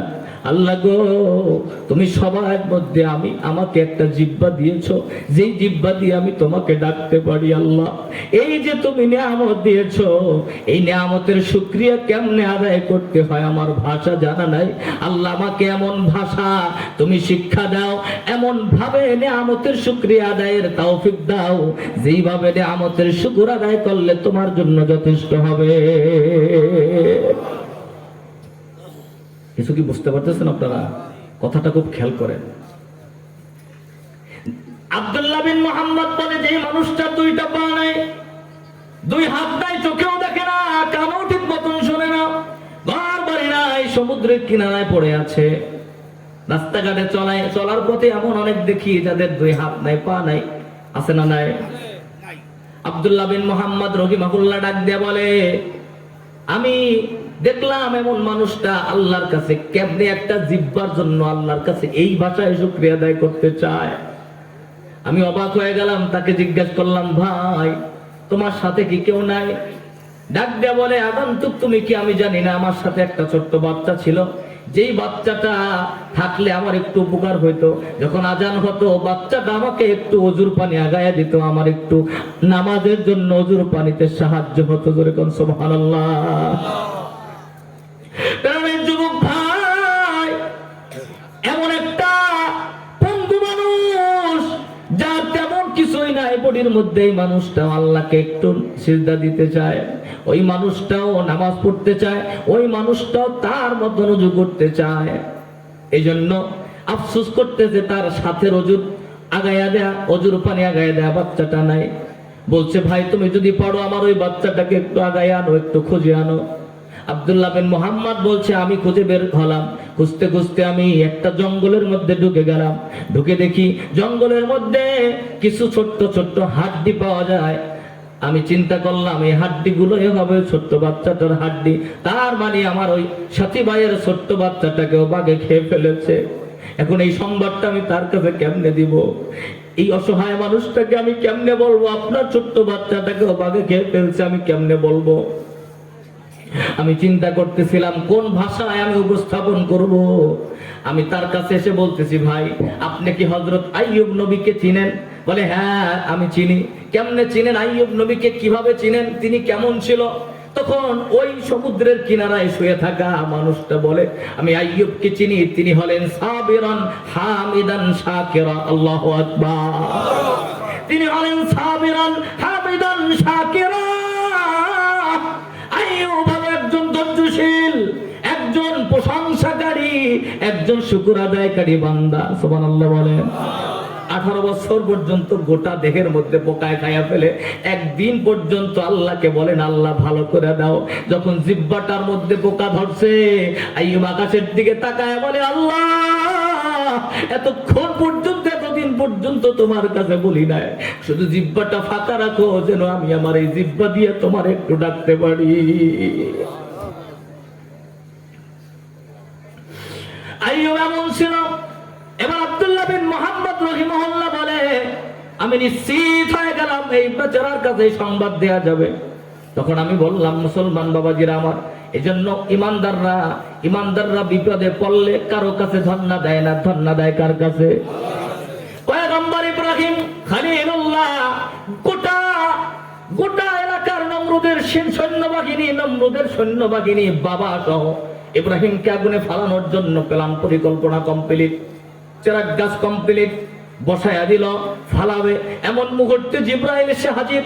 জিব্রাইল বলে, পয়গম্বর খলিল একবার শুধু বলেন আমি জিব্রাইল হাজির, গোটা নমরুদের সিংহাসন সহ উল্টায়া দেই, আপনাকে বাঁচিয়ে দেই। বলে খলিল ইব্রাহিম খলিলুল্লাহ ডাক দেয়া বলে, জিব্রাইল আমি এমন কোন রবের গোলামি করি না যেই রব অন্ধ, আমি অন্ধ কোন রবের গোলামি করি না। আমি ইব্রাহিমের অবস্থা আমার আল্লাহ দেখতে পাচ্ছে। আমাকে আগুনে ফেলায় আমার আল্লাহ যদি খুশি থাকে, আমার কোনো টেনশন নাই, আমার কোনো কোনো খারাপ লাগা নাই, অভিযোগ নাই। আমার আল্লাহ যাতে খুশি, আমি ইব্রাহিমও তাতে খুশি। আমার আল্লাহ যদি আগুন থেকে বাঁচাইতে চায়, আল্লাহই বাঁচাইবে। তুমি জিবরাইলের সাহায্য আমার দরকার না। আল্লাহু আকবার বলেন। আল্লাহ বলে, দেখেন, খেয়াল করেন, আগুনে পড়বে নিশ্চিত। জিবরাইল আইসা বলতেছে আমি আপনাকে বাঁচাবো। এমন সময় ইব্রাহিমের ঈমান দেখেন, ইব্রাহিম বলে না না, আমি আমার আল্লাহ আছে, আল্লাহ যদি বাঁচাইতে চাই তোমার জিবরাইলের ক্ষমতার দরকার হবে না। এজন্য ঈমান হলো এমন, আল্লাহ বলে এমন ঈমান যদি পাক্কা ঈমান থাকে কোন মানুষের, যারা আমি আল্লাহ ছাড়া কারো সাহায্য চায় না, আমি আল্লাহ তাদেরকে বিনা হিসাবে জান্নাতে ঢুকায়া দেব। মুসলমান বাবাজিরা আমার, এবার আব্দুল্লাহ বিন মুহাম্মদ রহিমাহুল্লাহ ডাক দেয়া বলে, ওই সমুদ্রের কিনারার ওই লোকটা জীর্ণ শীর্ণ অবস্থায়, আমি যখন তাকে সংবাদটা দিলাম, তখন আমি তাকায় দেখি, আকাশের দিকে তাকায় একটা মুস্কি হাসি দিয়া ডাক দিয়া বলে, আরশের মালিক, আলহামদুলিল্লাহ আলহামদুলিল্লাহ আলহামদুলিল্লাহ, জমিনে যা হয় ফয়সালা তো আরশেই হয়। মানে আমার ছোট্ট বাচ্চাটারে বাগে খেয়ে ফেলেছে, ফয়সালা আরশ থেকে হয়েছে, আমি খুশি। সুবহানাল্লাহ বলবেন। এদেরকে বলে বিনা হিসাবে জান্নাত দিবে আল্লাহ। একটু শিক্ষার আওয়াজ অনেক বেশি শোনার দরকার নাই। আজকে যদি এমন জান্নাত পেতে চাই বিনা হিসাবে, এমন ঈমান লাগবে। ডাক দেয়া বলতেছে, আল্লাহ জমিনে ফয়সালা যা হয় আরশ থেকে হয়, এই ঈমান যদি কারো থাকে, তার আর কোনো ভয় থাকবে? এবার আব্দুল্লাহ বিন মুহাম্মদ বলে, আমি তাকাই দেখি ছিন্ন ছিন্ন ক্ষুধার্ত অবস্থায়, বেচারা মনে হয় বেশিক্ষণ দুনিয়ায় বেঁচে থাকবে না। এমন একটা জায়গায় আমি কোনো খাবার নিয়ে আইনা খাওয়াবো, সেই সুযোগও আমার ছিল না। লম্বা সময় পরে আমি দেখি আসলেই আল্লাহর এই বান্দাটা দুনিয়া থেকে চিরবিদায় নিয়ে আল্লাহর ডাকে সাড়া দিয়ে চলে গেছে। আমি কি করব? আমার শরীরে একটা চাদর ছিল, আমি চাদরটা দিয়ে তাকে ঢেকে রাখলাম। কিছু বুঝে উঠতে পারছিলাম না। হঠাৎ করে দেখি সাদা পোশাক পরিয়ে হতো, চারজন ব্যক্তি এসে আমাকে সালাম দেয়। ডাক দেয়া বলে, আগন্তুক, তুমি কে? বলে, আমি একজন পথিক, এই বান্দাটাকে দেখেছি। তারা চারজন বলে, তুমি কি তাকে চিনো? বলে, না, আমি চিনি না। তখন ওই চারজন ডাক দেয়া বলে, ভাই, এই যেই বান্দাটার সাথে তুমি এতক্ষণ ছিলা, যিনি মারা গেছে, যার দুই পা নাই, দুই হাত নাই, ঠিক মতন চোখে দেখে না, ঠিক মতন কানে শোনে না, বাচ্চাটাকেও বাগে খেয়ে ফেলেছে, এই লোকটার পরিচয় তুমি জানো না, আমরা তোমাকে জানাই দেই, শোনো। এই লোকটা হলো রাইসুল মুফাসসিরিন, কোরআনের শ্রেষ্ঠ মুফাসসির, মুফাসসিরদের সর্দার বলা হয়। গোটা পৃথিবীতে বিশ্বনবী মুহাম্মদুর রাসূলুল্লাহর পরে সবচেয়ে কোরআন যিনি ভালো বুঝেছে, তার নাম হলো আব্দুল্লাহ ইবনে আব্বাস রাদিয়াল্লাহু তাআলা আনহু, যার জন্য আমার রাসূল স্পেশাল ভাবে দোয়া করেছে। ওই আব্দুল্লাহ ইবনে আব্বাস রাদিয়াল্লাহু তাআলা আনহুর ছাত্র এই বেচারা আব্দুল্লাহ ইবনে আব্বাস রাদিয়াল্লাহু তাআলা আনহুর ছাত্র, তার মানে একজন তাবিঈ। সাহাবীর সাথে যার দেখা হয়েছে তাকে তাবিঈ বলা হয়। আমি এতক্ষণ যার ঘটনা বললাম তিনি একজন তাবিঈ। কি কথা বলেন? কি তাবিঈ? মানুষ তো এরা নাকি? কত কঠিন মুহূর্তে তাদের এমন ধৈর্য, আল্লাহ পাক বলে এমন যদি সবর আর শুকর থাকে, সেই মানুষটাকে বিনা হিসাবে জান্নাত দেব। আব্দুল্লাহ বিন মুহাম্মদ রহিমাহুল্লাহ বলে, আমরা 4-5 জন মিলে দাফন করলাম, বাড়িতে চলে গেলাম, আমি ঘুমায় পড়লাম। ঘুমের মধ্যে স্বপ্ন দেখি, স্বপ্নের মধ্যে দেখতে পাই ওই যে সমুদ্রের সাথীটা জান্নাতের মধ্যে হাঁটতেছে। আমি জিজ্ঞাসা করলাম, ভাই তুমি না ওই জান্নাতে সমুদ্রের আমার সাথী? ডাক দিয়ে বলে, হ্যাঁ, আমি তোমার ওই সমুদ্রের সাথী। ভাই বলে, ভাই তুমি তো জান্নাতে যাবে, আমি এটা জানি, কারণ তুমি জান্নাতে না গেলে যাবে কে? কিন্তু আমি একটু জানতে চাই তোমার স্পেশাল কি কোনো এমন গুণ ছিল যেই গুণের কারণে আল্লাহ তোমাকে জান্নাত দিছে? তখন তিনি বলতেছে যে, হ্যাঁ, আমাকে আল্লাহ স্পেশাল 2টা গুণের কারণে জান্নাত দিছে। একটা হলো বিপদে যখন পড়ি তখন ধৈর্য ধারণ করি, আর সুখে যখন থাকি, যখন পাই, তখন শুধু উপভোগ করে ক্ষান্ত হই না, বরং উপভোগের চাইতে আমি আমার রবের শুকরিয়া আদায় বেশি করি। আর এই কারণে আল্লাহ আমাকে জান্নাত দিছে। জোরে কার আল্লাহু আকবার। আপনাদের কষ্ট হচ্ছে? মুসলমান বাবাজিরা আমার, এজন্য বিনা হিসাবে যারা জান্নাতে যেতে চায়, আজকের থেকে সিদ্ধান্ত নেই আমাদের ঈমানের মধ্যে কোনো শিরিক থাকবে না। আমরা ধৈর্য ধারণ করব, শুকর আদায় করব। এবার তৃতীয় শ্রেণী হলো যারা মুসলমান হয়েও যারা জাহান্নামী হবে, আল্লাহ যাদেরকে জাহান্নামে নিবে না। এটা ছিল আমার আলোচ্য বিষয়। সময় অনেক লম্বা হয়ে গেছে, 12টা বিষয় ছিল, আমি বলতে পারবো না, এই জন্য শেষের দিকে আজকের 2-1টা বলে যাব এখান থেকে। মুসলমান বাবাজিরা আমার, 1 নাম্বার হলো রাসূল বলেন লা ইয়াদখুলুল জান্নাতা কাতিউন, যে মানুষগুলো আত্মীয়তা সম্পর্ক নষ্ট করে এই মানুষগুলো আল্লাহর জান্নাতে যাবে। আজকের ভাই ভাই আত্মীয়তা সম্পর্ক নাই, ভাই বোনের আত্মীয়তা সম্পর্ক নাই, কথা বলেন ঠিক কিনা? মা বাবা ছেলের সম্পর্ক থাকে না, বাবা মা বাবা সন্তান মা বাবার খেদমত করে না, বাবা সন্তানদের মধ্যে ইনসাফ করে না, আছে না নাই? কথা বলেন।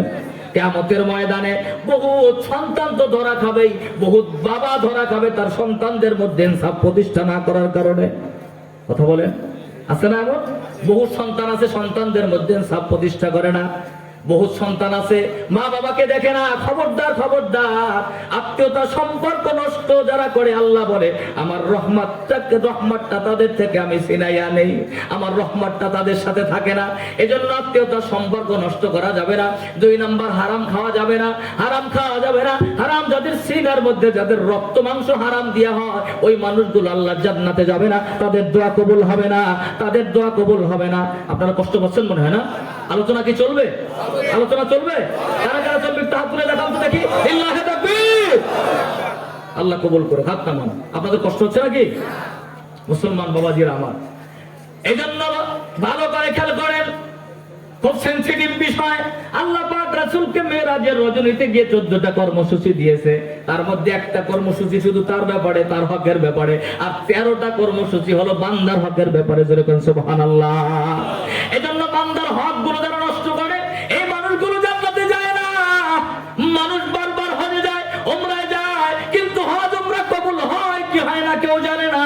কিন্তু আমার রাসূল বলে বান্দারে, আমার উম্মত শুনে রাখো, তোমার ঘরে একটা মা আছে, যেই মাটা পৃথিবীর সবচাইতে কুৎসিত কালো, দেখতে অসুন্দর, বেটে, পাগল, বকালাম, পঙ্গু, দেখতে মোটেও ভালো না, এমন মা যদি তোমার ঘরে থাকে, তুমি তোমার মায়ের চেহারার দিকে মায়ার নজরে একবার তাকাও। আমার রাসূল বলে মায়ার নজরে তাকানোর সাথে সাথে আমি রাসূল ঘোষণা করলাম তোমার জিন্দেগিতে আল্লাহ পাক একটা কবুলিয়ত হজের সওয়াব লিখে দিবে, যার মধ্যে কোনো ভেজাল নাই, ভেজাল নাই। হাদিসে বারবার হজ করলেও হজ কবুল হয় কিনা জানা নাই, কিন্তু সন্তান তুমি তোমার মা তোমার বাবার চেহারার দিকে সুন্দর নজরে মায়ার নজরে তাকাও। মা বাবা পুরো হয়ে যায়, চলতে পারে না, ব্রেন নষ্ট হয়ে যায়, কথা এলোমেলো বলে। খবরদার খবরদার, বিরক্ত হওয়া যাবে না, বিরক্ত হওয়া যাবে না, ধমক দেওয়া যাবে না। বাবা মাঠে কাজ করে, বাবা রিক্সা চালায়, তুমি অফিসার হয়ে যাও, বাবাকে পরিচয় দিতে লজ্জাবোধ করো না, না না, এটা হয় না, এটা হয় না। আমার রাসূল বলে এটা ইসলাম না, এটা হয় না, এটা হয় না। বরং অফিসারের চেয়ারে যদি বাবাকে বসাতে পারে, ওই সন্তানটা আল্লাহর বন্ধু হয়ে যায়।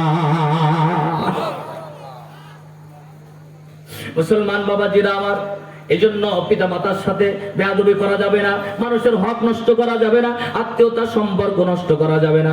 মুসলমান বাবাজিরা আমার, এবার আসেন এক শ্রেণী মানুষ আছে, 12 শ্রেণী বলার সময় আমার নাই, আর একটা শ্রেণী মাত্র বলবো, ইম্পর্টেন্ট একটা শ্রেণী। আমাদের সমাজের মধ্যে বিচার ব্যবস্থার দরকার আছে না নাই? মনে রাখবেন, এই কোরআন একামতের কথা আমি বলেছি, বিচার ব্যবস্থার কথা। বিচার ব্যবস্থা ইসলাম, সালিসি মীমাংসা আমাদের এলাকায় আছে না নাই? এই সালিসি মীমাংসা, সালিসদার মীমাংসার মধ্যে দেখেন আজকের নামাজি, আল্লাহওয়ালা, হাজি, গাজী, তাহাজ্জুদ গুজার। আরে ভাই, খুব ভালো করে বুঝবেন, এই মানুষগুলো যখন সালিসি লাগে, আমি আল্লাহওয়ালা মানুষ, হাজি সাহেব, এবার আমার ছেলেটা একটু আকাম করছে, আগামীকালকের এলাকাবাসী মিলে সালিসি বসবে। এবার আমার ছেলের আকামের পক্ষে যেন সালিসদার রায় দেয়, এজন্য সালিসদারের বাড়িতে যাইয়া বলে, চাচা আপনার সুনাম, আপনার প্রশংসা আমি পঞ্চমুখ, যেখানে যাই সেখানে খালি আপনার কথা বলি, আপনারে ছাড়া আমি কিছুই বুঝি না, আপনার মতন একটা ভালো মানুষ আমাদের এলাকায় আর নাই। এই সব কিছু বইলা বলছে, চাচা কালকে যেহেতু আপনি যাবেন, আমার ছেলেটা তো একটু একটা ভুল করে ফেলছে, ছেলে মানুষটাই বয়সে করে, একটু আপনি আমার ছেলেটার দিকে একটু নজর রাখেন। আর যেহেতু কালকে যাবেন, হাতের মধ্যে একটা বান্ডিল দিয়ে বলতেছে, যাবেন তো একটু গাড়ি ভাড়ার তো দরকার, রিক্সা ভাড়া দরকার, এটা রাখেন। হাজি সাহেব বের হয়ে গেছে, এবার ওই সালিসদার পকেট দিয়ে বের করে দেখে 10,000 টাকার একটা বান্ডিল। বলেন তো দেখি, রিক্সা ভাড়া 10,000 টাকা লাগে? আমার কথা মনে হয় বুঝতেছেন না? কেন দিয়ে আসলো? কেন দিয়ে আসলো? আগামী কালকের যেন সালিসদার ওই তার ছেলের পক্ষে যেন রায় দেয়, অন্যায়ের পক্ষে যেন রায় দেয়, ন্যায়ের পক্ষে যেন রায় না দেয়। কথা বলেন ঠিক কিনা? ইনসাফ নাই, নামাজ আছে, রোজা আছে, যাকাত আছে, ইনসাফ নাই, ইনসাফ নাই। কিন্তু ইসলাম প্রতিষ্ঠা হয়েছে ইনসাফের জন্য, ন্যায় বিচারের জন্য, ন্যায় প্রতিষ্ঠা হওয়ার জন্য। ইনসাফ যদি না থাকে আমাদের জীবনে মুসলমান হয়ে জান্নাত হবে না। এজন্য তাওবা করতে হবে। মুসলমান বাবাজিরা আমার, আল্লাহ পাক বলে ওয়ালা তাকুলু আমওয়ালাকুম বাইনাকুম বিল বাতিলি ওয়া তুদলু বিহা ইলাল হুক্কাম। আল্লাহ পাক বলেন খবরদার তোমাদের ভালো মালের মধ্যে খারাপ মাল মিশাইয়া তোমরা ভক্ষণ করো না। আর খবরদার খবরদার খবরদার ঘুষ দিয়া তোমরা উকিল নিযুক্ত করো না। এই কথা কার? এটা কোরআনের আয়াত কিনা? আল্লাহ বলে ঘুষ দিয়ে উকিল নিযুক্ত করো না। দেখেন কোন বিপদে পড়লে সবচাইতে হাজি সাহেব, গাজী সাহেব, নামাজি আল্লাহওয়ালা মানুষটা খোঁজে সবচাইতে ঘুষখোর উকিল আছে কে? কথা বলেন না কেন? এগুলো খুব খারাপ লাগে, তাই না? এই যে বাস্তব কথা। আল্লাহ বলে খবরদার ঘুষ দিয়ে উকিল নিযুক্ত করবা না, কারণ ঘুষখোর উকিলও যখন জাহান্নামী, যে দিলে সেও জাহান্নামী। ইনসাফ থাকে না, কারণ সে হক বিচার করতে পারে। যারা সালিসদার, যারা বিচারক, মানুষের মধ্যে পরিবারের মধ্যে ইনসাফ বজায় রাখতে হবে। পরিবারের মধ্যে এই মানুষগুলো 3 শ্রেণীর হয়। কয় শ্রেণীর? 1 শ্রেণী জান্নাতে যাবে, 2 শ্রেণী জাহান্নামে যাবে। তারা যারা বিচার বোঝে আবার বিচার সঠিকভাবে করে, এই মানুষগুলো যাবে জান্নাতে। আর 1 শ্রেণী হলো যারা বিচার বোঝে কিন্তু সঠিক বিচার করে না, এরা যাবে কোথায়? জাহান্নামে। আর 1 শ্রেণী হলো যারা বিচার বোঝেও না, সঠিক বিচার করেও না, এমনি তেমনি কেমনে কেমনে সালিসদার বিচারক হয়ে গেছে, এই মানুষগুলো জাহান্নামে যাবে। কথা কার? কথা বলে আল্লাহ। এজন্য বিচার ব্যবস্থায় ইনসাফ কথা যখন বলতে হবে, ন্যায় কথা বলতে হবে। ওয়াইদা কুনতুম ফাদিলু ওয়ালাউ কানা দা কুরবা। হক কথা বললে যদি বাপের বিরুদ্ধেও যায় সেটাও বলতে হবে। এর নাম মুসলমান। জোরে কোন ঠিক না? আল্লাহ বলে এই পৃথিবীতে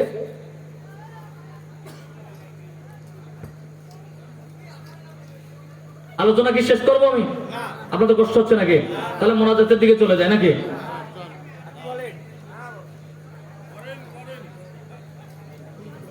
রাত তো অনেক হয়ে গেছে, 11:15 বাজে। বসেন,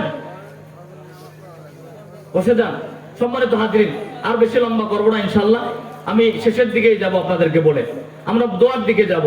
শেষ কথাটা বলি, দেখেন এই পৃথিবীতে বিচারক, একজন বিচারক ছিল, একজন সালিসদার ছিল, যার নাম হলো সুরাই। কি নাম? সুরাই। যিনি একাধারে 60 বছর পর্যন্ত বিচারক ছিল। সুবহানাল্লাহ বলবেন না?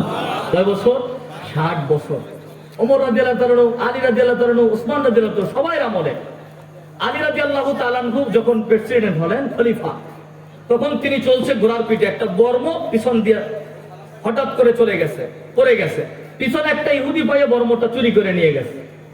তো লম্বা সময় পরে একদিন বাজারে যাইয়া আলী রাদিয়াল্লাহু তাআলা দেখতেছে তার বর্মটা একটা ইহুদির হাতে বিক্রি করতেছে, বিক্রি করার জন্য বসে আছে। তো আলী বলতেছে, ভাই এই বর্মটা তো আমার। তো ইহুদি বলতেছে, না এটা তো আমার। আলী বলতেছে, না এটা আমার। তো দুইজনের মধ্যে একটা দ্বন্দ্ব হয়ে গেছে। তা আলী বলতেছে, চলো আমরা সুরাই বিচারকের কাছে যাই। প্রেসিডেন্ট বলতেছে, চলো আমরা বিচারকের কাছে যাই। যাইয়া পুরো ঘটনাটা খুলে বলছে। তো এবার বিচারক বলতেছে, আমিরুল মুমিনিন, যেহেতু বর্মটা আপনার ইহুদির হাতে আপনি দাবি করতেছেন, তো আপনার দাবির পক্ষে 2 জন সাক্ষী দরকার। আপনি কি 2 জন সাক্ষী ম্যানেজ করতে পারবেন? তো তিনি বলতেছে, এক সাক্ষী আমার বৃত্ত শিষ্য, আর একটা সাক্ষী হলো আমার ছেলে হাসান। বিচারক বলতেছে, আমি আপনার এক সাক্ষী গ্রহণ করলাম, বৃত্তের সাক্ষী, কিন্তু আপনার ছেলের সাক্ষীটা আমি গ্রহণ করতে পারবো না, কারণ ইসলামী শরিয়াতে বাবার জন্য, বাবার পক্ষে ছেলের সাক্ষী এটা গ্যারান্টেড হয় না। জোরে কোন আল্লাহু আকবার।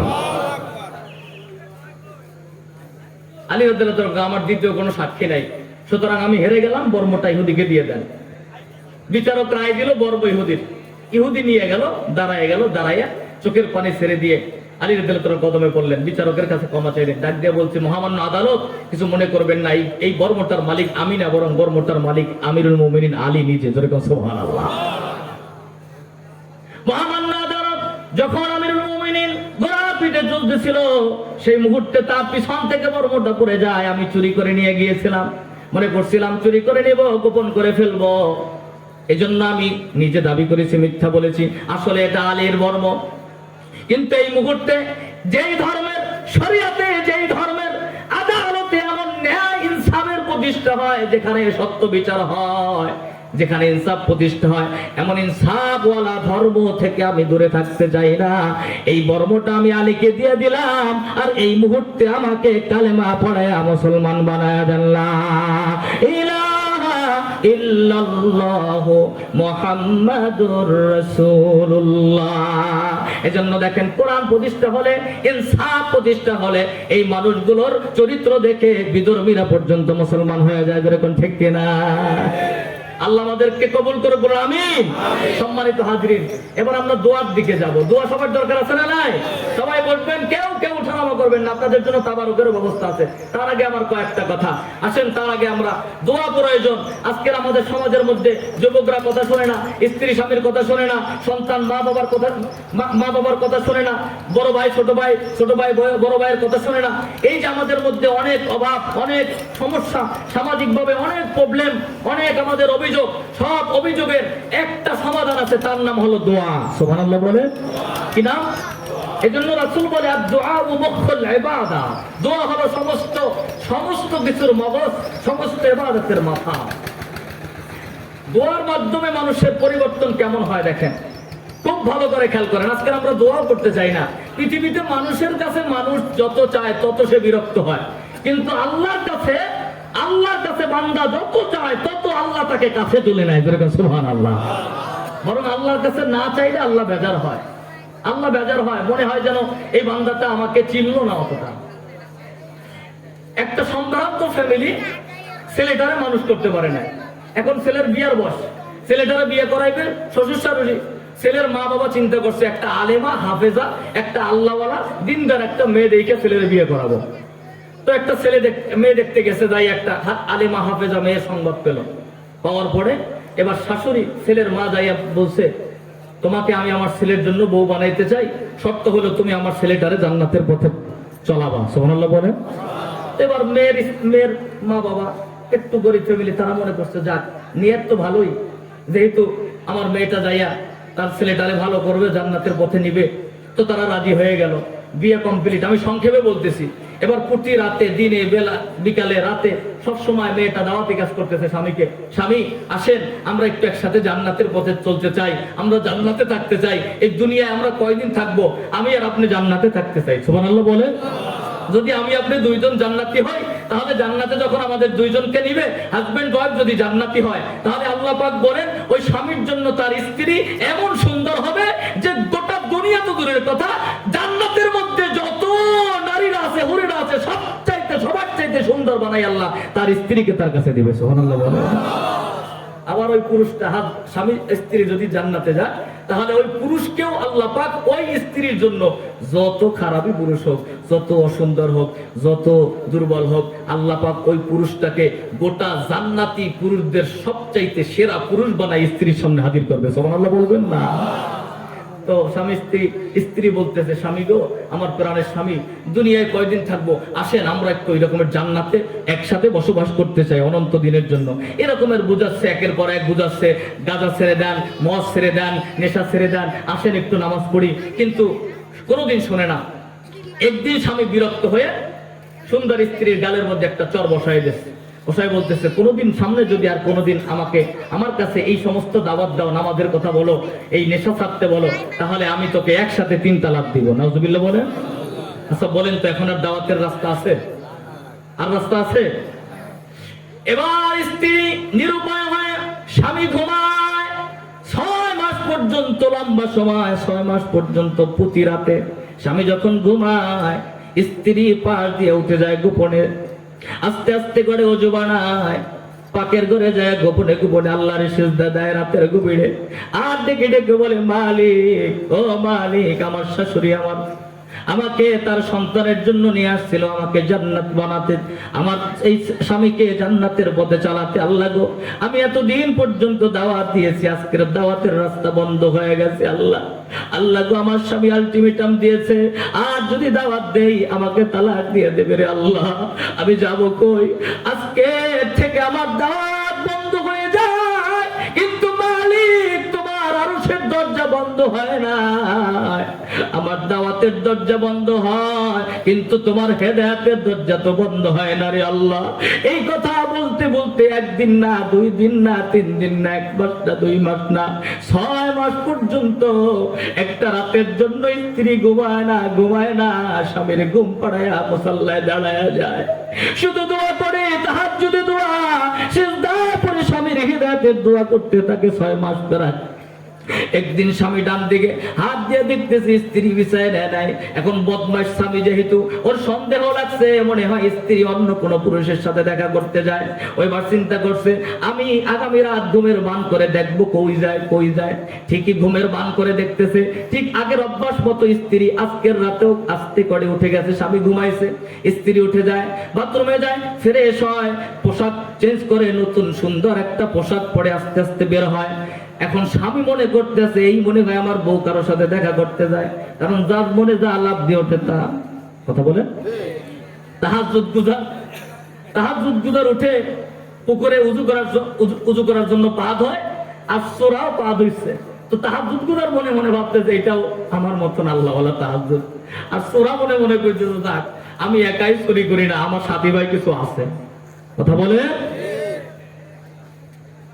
এজন্য ধারণা কথায় চলে আসছে, খবরদার অনুমান ভিত্তিক কোন কথা অনুমান করে কারো পিছনে লাগা, এগুলো আমার আল্লাহ নিষেধ করেছে কোরআনে। মুসলমান বাবাজিরা আমার, ইয়াকুমুদ দন্না ফাইন্নাদ দন্না আকদাবুল হাদিস। রাসূল বলেছে ধারণা মিথ্যা হয় এবং এটা ভয়ঙ্কর অন্ধকার হয়, কিয়ামতের ময়দানে দাঁড়াবে। আমার টাইম নেই, জন্য দিক যেতে পারবো না। আমি বলতেছিলাম, স্ত্রী সন্দেহ করে স্বামী সন্দেহ করে স্ত্রীকে অনুকরণ করে পিছনে যাচ্ছে। আস্তে আস্তে স্ত্রী যেন টের না পায়, এজন্য দরজার আড়ালে যায় দাঁড়ায় আছে, চুপি সরে দেখছে কি করে। এবার আস্তে আস্তে ঘর থেকে পাখির ঘরের মধ্যে স্ত্রী চলে গেল, অন্ধকার, কোনো আলো নাই। ওই জায়গার মধ্যে অন্ধকারের মধ্যে যায়, স্বামী তো দেখতে পাচ্ছে না স্ত্রী কি করে। কিছুক্ষণ পরে হঠাৎ করে কান্নার আওয়াজ। স্বামী মনে মনে ভাবতেছে কেউ মনে হয় ব্ল্যাকমেল করছে, জন্য কাঁদতেছে। কিন্তু না, এবার স্বামী দেখার জন্য, যেহেতু নেশাখোর সিগারেট খায়, সাথে একটা ম্যাচ থাকে, ম্যাচটা জ্বালাইয়া হালকা আলো দিয়া দেখতেছে স্ত্রীকে এখানে কোনো পুরুষ নাই, বরং মুসাল্লা বিছায়া যায় নামাজের মধ্যে, রান্নাঘরের মধ্যে যায় নামাজে আল্লাহর কদমে সিজদা দিয়ে ডাকে আর বলে, আল্লাহ আমার দাওয়াতের রাস্তা বন্ধ, কিন্তু তোমার হেদায়েতের রাস্তা তো খোলা। ও মালিক, আমার স্বামী বোঝে না, আমি তাকে নিয়ে জান্নাতে যেতে চাই। ও আল্লাহ, তুমি আমার স্বামীর মালা গলায় হেদায়েতের মালা পড়ায়া দাও। স্বামী পিছনে দাঁড়ায় শুনতেছে, মনে মনে ভাবতেছে, হায় রে কপাল, কত অধম, কত খারাপ আমি। এমন পবিত্র স্ত্রীর বিরুদ্ধে আমি কত তোহমাত দিয়েছি। যে স্ত্রী আমার জন্য এত দোয়া করে, আজকের আমার মতন খারাপ কপাল পড়ার কেউ নাই। আল্লাহ পাক অলরেডি আরশ থেকে ফয়সালা হয়েছে 6 মাস পরে, 6 মাস দোয়ার বদৌলতে আল্লাহ পাক তার স্বামীর গলায় হেদায়েতের মালা পড়ায় দেয়। স্বামী ডাক দিয়ে বলে, স্ত্রী আমার বুকিয়া, আমি ভুল করেছি, আমাকে পবিত্র বানায় দেয়, আমার জান্নাতের পথে পরিচালনা কর, আমিও তোর সাথে জান্নাতে যেতে চাই। স্ত্রী সালাম ফিরাইয়া দাঁড়ায় গেছে, দাঁড়ায় খুশি হইয়া স্বামীকে জড়াইয়া ধরে, উজু করায়া, এরপরে ফ্রেশ করায়া স্ত্রী ঘরের মধ্যে চলে আসে। দুইজনে দুইটা মুসাল্লা বিছায়া দেয়। স্বামী কিচ্ছু জানে না, নামাজ রোজা। স্ত্রী ডাক দেয়া বলে, প্রাণের স্বামী, আপনার কিছু বলা লাগবে না, কিছু জানা লাগবে না, আসেন, তাহাজ্জুদের রক্ত শেষ হয়ে যাচ্ছে, আপনি শুধু আমার পাশে দাঁড়াবেন, আর আমি যা করব আপনি তাই করবেন। এই কথা শোনার পরে স্ত্রী নামাজে দাঁড়ায় যায়, স্বামীও নামাজে দাঁড়ায়। লম্বা সময় কেরাত, এবার সিজদার মধ্যে চলে যায়, স্বামীও সিজদায় চলে যায়। লম্বা সময় সিজদা, স্ত্রী সিজদায় বলে ডাক দেয়া বলে, আল্লাহ, এতদিন পর্যন্ত তোমার বান্দাটাকে তোমার জান্নাতের পথে আনার জন্য আমি কষ্ট করেছি আল্লাহ, এখন আর আমার কিচ্ছু করার নাই, তোমার জান্নাতের পথে তুলে দিলাম, জান্নাতে নেওয়ার দায়িত্ব আল্লাহ তোমার। এই কথা বলে সিজদার মধ্যে পড়ে করে স্ত্রী কান্দে, স্বামীও কান্দে, কিছুক্ষণ পরে কান্নার আওয়াজ বন্ধ, সেজদা শেষ হয় না। স্ত্রী সেজদা দিয়ে মাথা তোলে না, লম্বা সময় পার হয়, লম্বা সময় পার হয়, স্বামীর ধৈর্য শেষ হয়ে যায়। এক সময় স্বামী মাথা জাগায়, মাথা জাগায়া আস্তে করে স্ত্রীকে হালকা একটা ধাক্কা দেয়। ধাক্কা দেওয়ার সাথে সাথে স্ত্রী জমিনে পড়ে যায়, পুরা বডিটা জমিনে পড়ে যায়। স্বামী তাকায়া দেখে এই রকমের প্রাণে স্ত্রীটা সিজদার মধ্যে আল্লাহর ডাকে সাড়া দিয়ে চলে যায়। এবার স্বামী চোখের পানি ছেড়ে কান্দে, ডেকে ডেকে বলে, আল্লাহ, এতদিন পর্যন্ত জাহান্নামের পথে ছিলাম, আমার এই স্ত্রীটা কত কষ্ট করেছে আমার জন্য, কত দোয়া তোমার কাছে করেছে। আল্লাহ গো, আজকের জান্নাতের পথে রাইখা আমার স্ত্রী চলে গেল, আমি এই পথে কেমনে চলবো? এভাবে কাঁদতেছে, দাফন কাফন কমপ্লিট। ওই স্বামী 20 বছর পরে তার মন্তব্য হলো, 20 বছর পর্যন্ত আমার ওই স্ত্রীর দোয়ার বদৌলাতে ওই 20 বছরে ওই স্বামীর কোনো দিনের জন্য, একদিনের জন্য 5 ওয়াক্ত নামাজ তো দূরের কথা, তাহাজ্জুদের নামাজও কোনোদিন কাজা হয় না। রাতের বেলা যখন ঘুমায়, স্বামী বলে 20 বছর পর্যন্ত যদি কোনোদিন ঘুমায়া থাকে, আমি স্বপ্নে দেখি তাহাজ্জুদের রক্ত যখন হয়, আমার স্ত্রী এসে আমার মাথার মধ্যে হাত দিয়া বলে, প্রাণের স্বামী রে, ওঠো ওঠো, তাহাজ্জুদের সময় চলে আসছে, তাহাজ্জুদে দাঁড়ায় যাও, দেখা হবে জান্নাতে। আল্লাহু আকবার। এজন্য মুসলমান বাবাজিরা আমার, যেহেতু সময় সংক্ষেপ, অনেক কথা মনে ছিল, বলতে পারলাম না। আমার কোনো কথায় বল ত্রুটি হয়ে থাকলে ক্ষমা করে দিবেন। দোয়া করব, আপনারাও দোয়া করবেন, আল্লাহ যেখানে রাখে যেন আমাদেরকে ভালো রাখে, মৃত্যু পর্যন্ত যেন দ্বীনের সত্য কথাগুলো মানুষের কাছে বলে যাইতে পারি। আমি আপনাদের কাছে বলি, যত কষ্ট আছে, যত না পাওয়া আছে, যত অভিযোগ আছে, আপনারা আজকের থেকে এই মহিলার মতন এখন থেকে সিদ্ধান্ত নিতে পারবেন কি, আজকের থেকে ও মালিক, যতক্ষণ পর্যন্ত তুমি না দিবা ততক্ষণ তোমার কদম ছাড়ব না। পারবেন তো ইনশাআল্লাহ? যারা যারা পারবেন হাত তুলে দেখান। আল্লাহ তুমি কবুল করো। হাত নামান। এখনই আমরা মোনাজাতে চলে যাব। প্রিয় ভাইয়েরা আমার, এজন্য দোয়া করব কলিজা দিয়ে আল্লাহর কাছে। আমরা সবাই দোয়া করি, আল্লাহ আমাদের সকলের ফ্যামিলির মধ্যে, সন্তান বাবার মধ্যে মিল মোহাব্বত, স্বামী স্ত্রী মিল মোহাব্বত, এলাকার মধ্যে রহমত, এই মাদ্রাসা, এই আমি শুরুতেই বলেছি, এগুলো আল্লাহ চয়েস করে এই বান্দাগুলোকে আল্লাহ এখানে ফিট করে দিয়েছে। এই মাদ্রাসার শিক্ষক ছাত্র যারা অ্যারেঞ্জ করতেছে, এই মানুষগুলোরে ওয়ারাসনাল কিতাব আল্লাযীনা সাফাইনা মিন ইবাদিনা, আল্লাহ পছন্দ করেই এখানে আল্লাহ লাগাই দিয়েছে। দ্বীনের কাজে আল্লাহ যারে তারে কবুল করে না। এজন্য আপনারা এই দ্বীনের কাজের জন্য আপনাদের সহযোগিতার হাত, ছাত্র দিয়ে, আপনারা বুদ্ধি দিয়ে, অর্থ দিয়ে, এই দ্বীনি যে কোনো প্রতিষ্ঠানের জন্য আপনাদের হৃদয়টাকে উন্মুক্ত করবেন। এগুলোই হলো সাদাকায়ে জারিয়া। আমার এক স্যার ছিল আব্দুল্লাহ জাহাঙ্গীর রহিমাহুল্লাহ, উনি বলছে পৃথিবীতে যত দান আছে, সবচাইতে এফেক্টিভ এবং দামি দান হলো আল্লাহর দ্বীনি এলেম চর্চার কাজে যেই দানটা হয়, ওই দানটা সবচাইতে আল্লাহর কাছে এফেক্টিভ হয়। যেরকম সুবহানাল্লাহ। এর কারণ কি জানেন?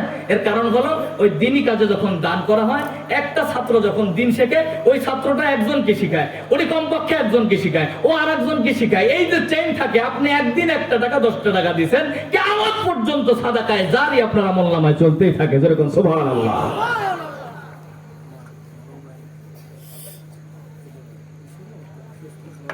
জি ইনশাআল্লাহ, আলহামদুলিল্লাহ। হাজী মুক্তার হোসেন, আলহামদুলিল্লাহ। জি জি ইনশাআল্লাহ, আলহামদুলিল্লাহ। এলাকার মুরব্বী হাজী আব্দুল মজিদ খান দোয়া চেয়েছে। আজকের আমাদের যে বিশেষ আলোচক আমাদের মোহতারাম হযরত মাওলানা আলী আকবর সাহেব, তার ভাই দোয়া চেয়েছে, আমরা তার জন্য দোয়া করব।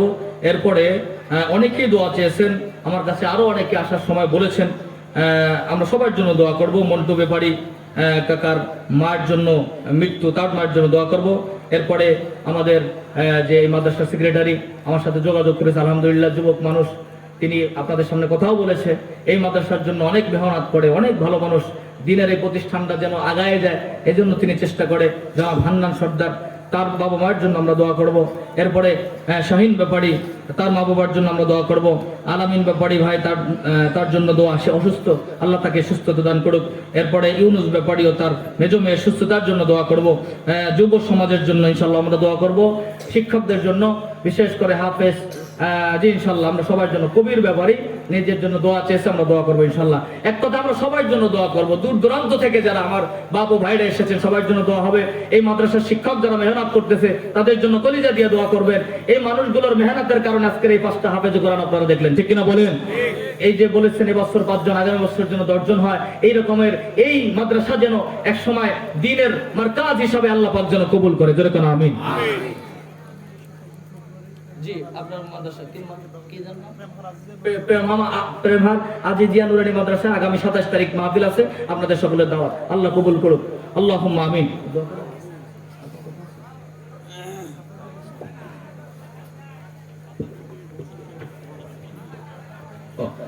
জি, আপনারা একটু কাতার বন্দী হয়ে দাঁড়ান, একটু বসার একটু চেষ্টা করেন, একটু কষ্ট হইলেও, মানে যে যেখানে আছেন একটু হালকা, জি জি জি, একটু দাস কাতার বন্দী, যে যেখানে আছেন একটু হালকা এলো। জাহাঙ্গীর ভাইয়ের মা অসুস্থ, জি জি অবশ্যই অবশ্যই দোয়া করবো।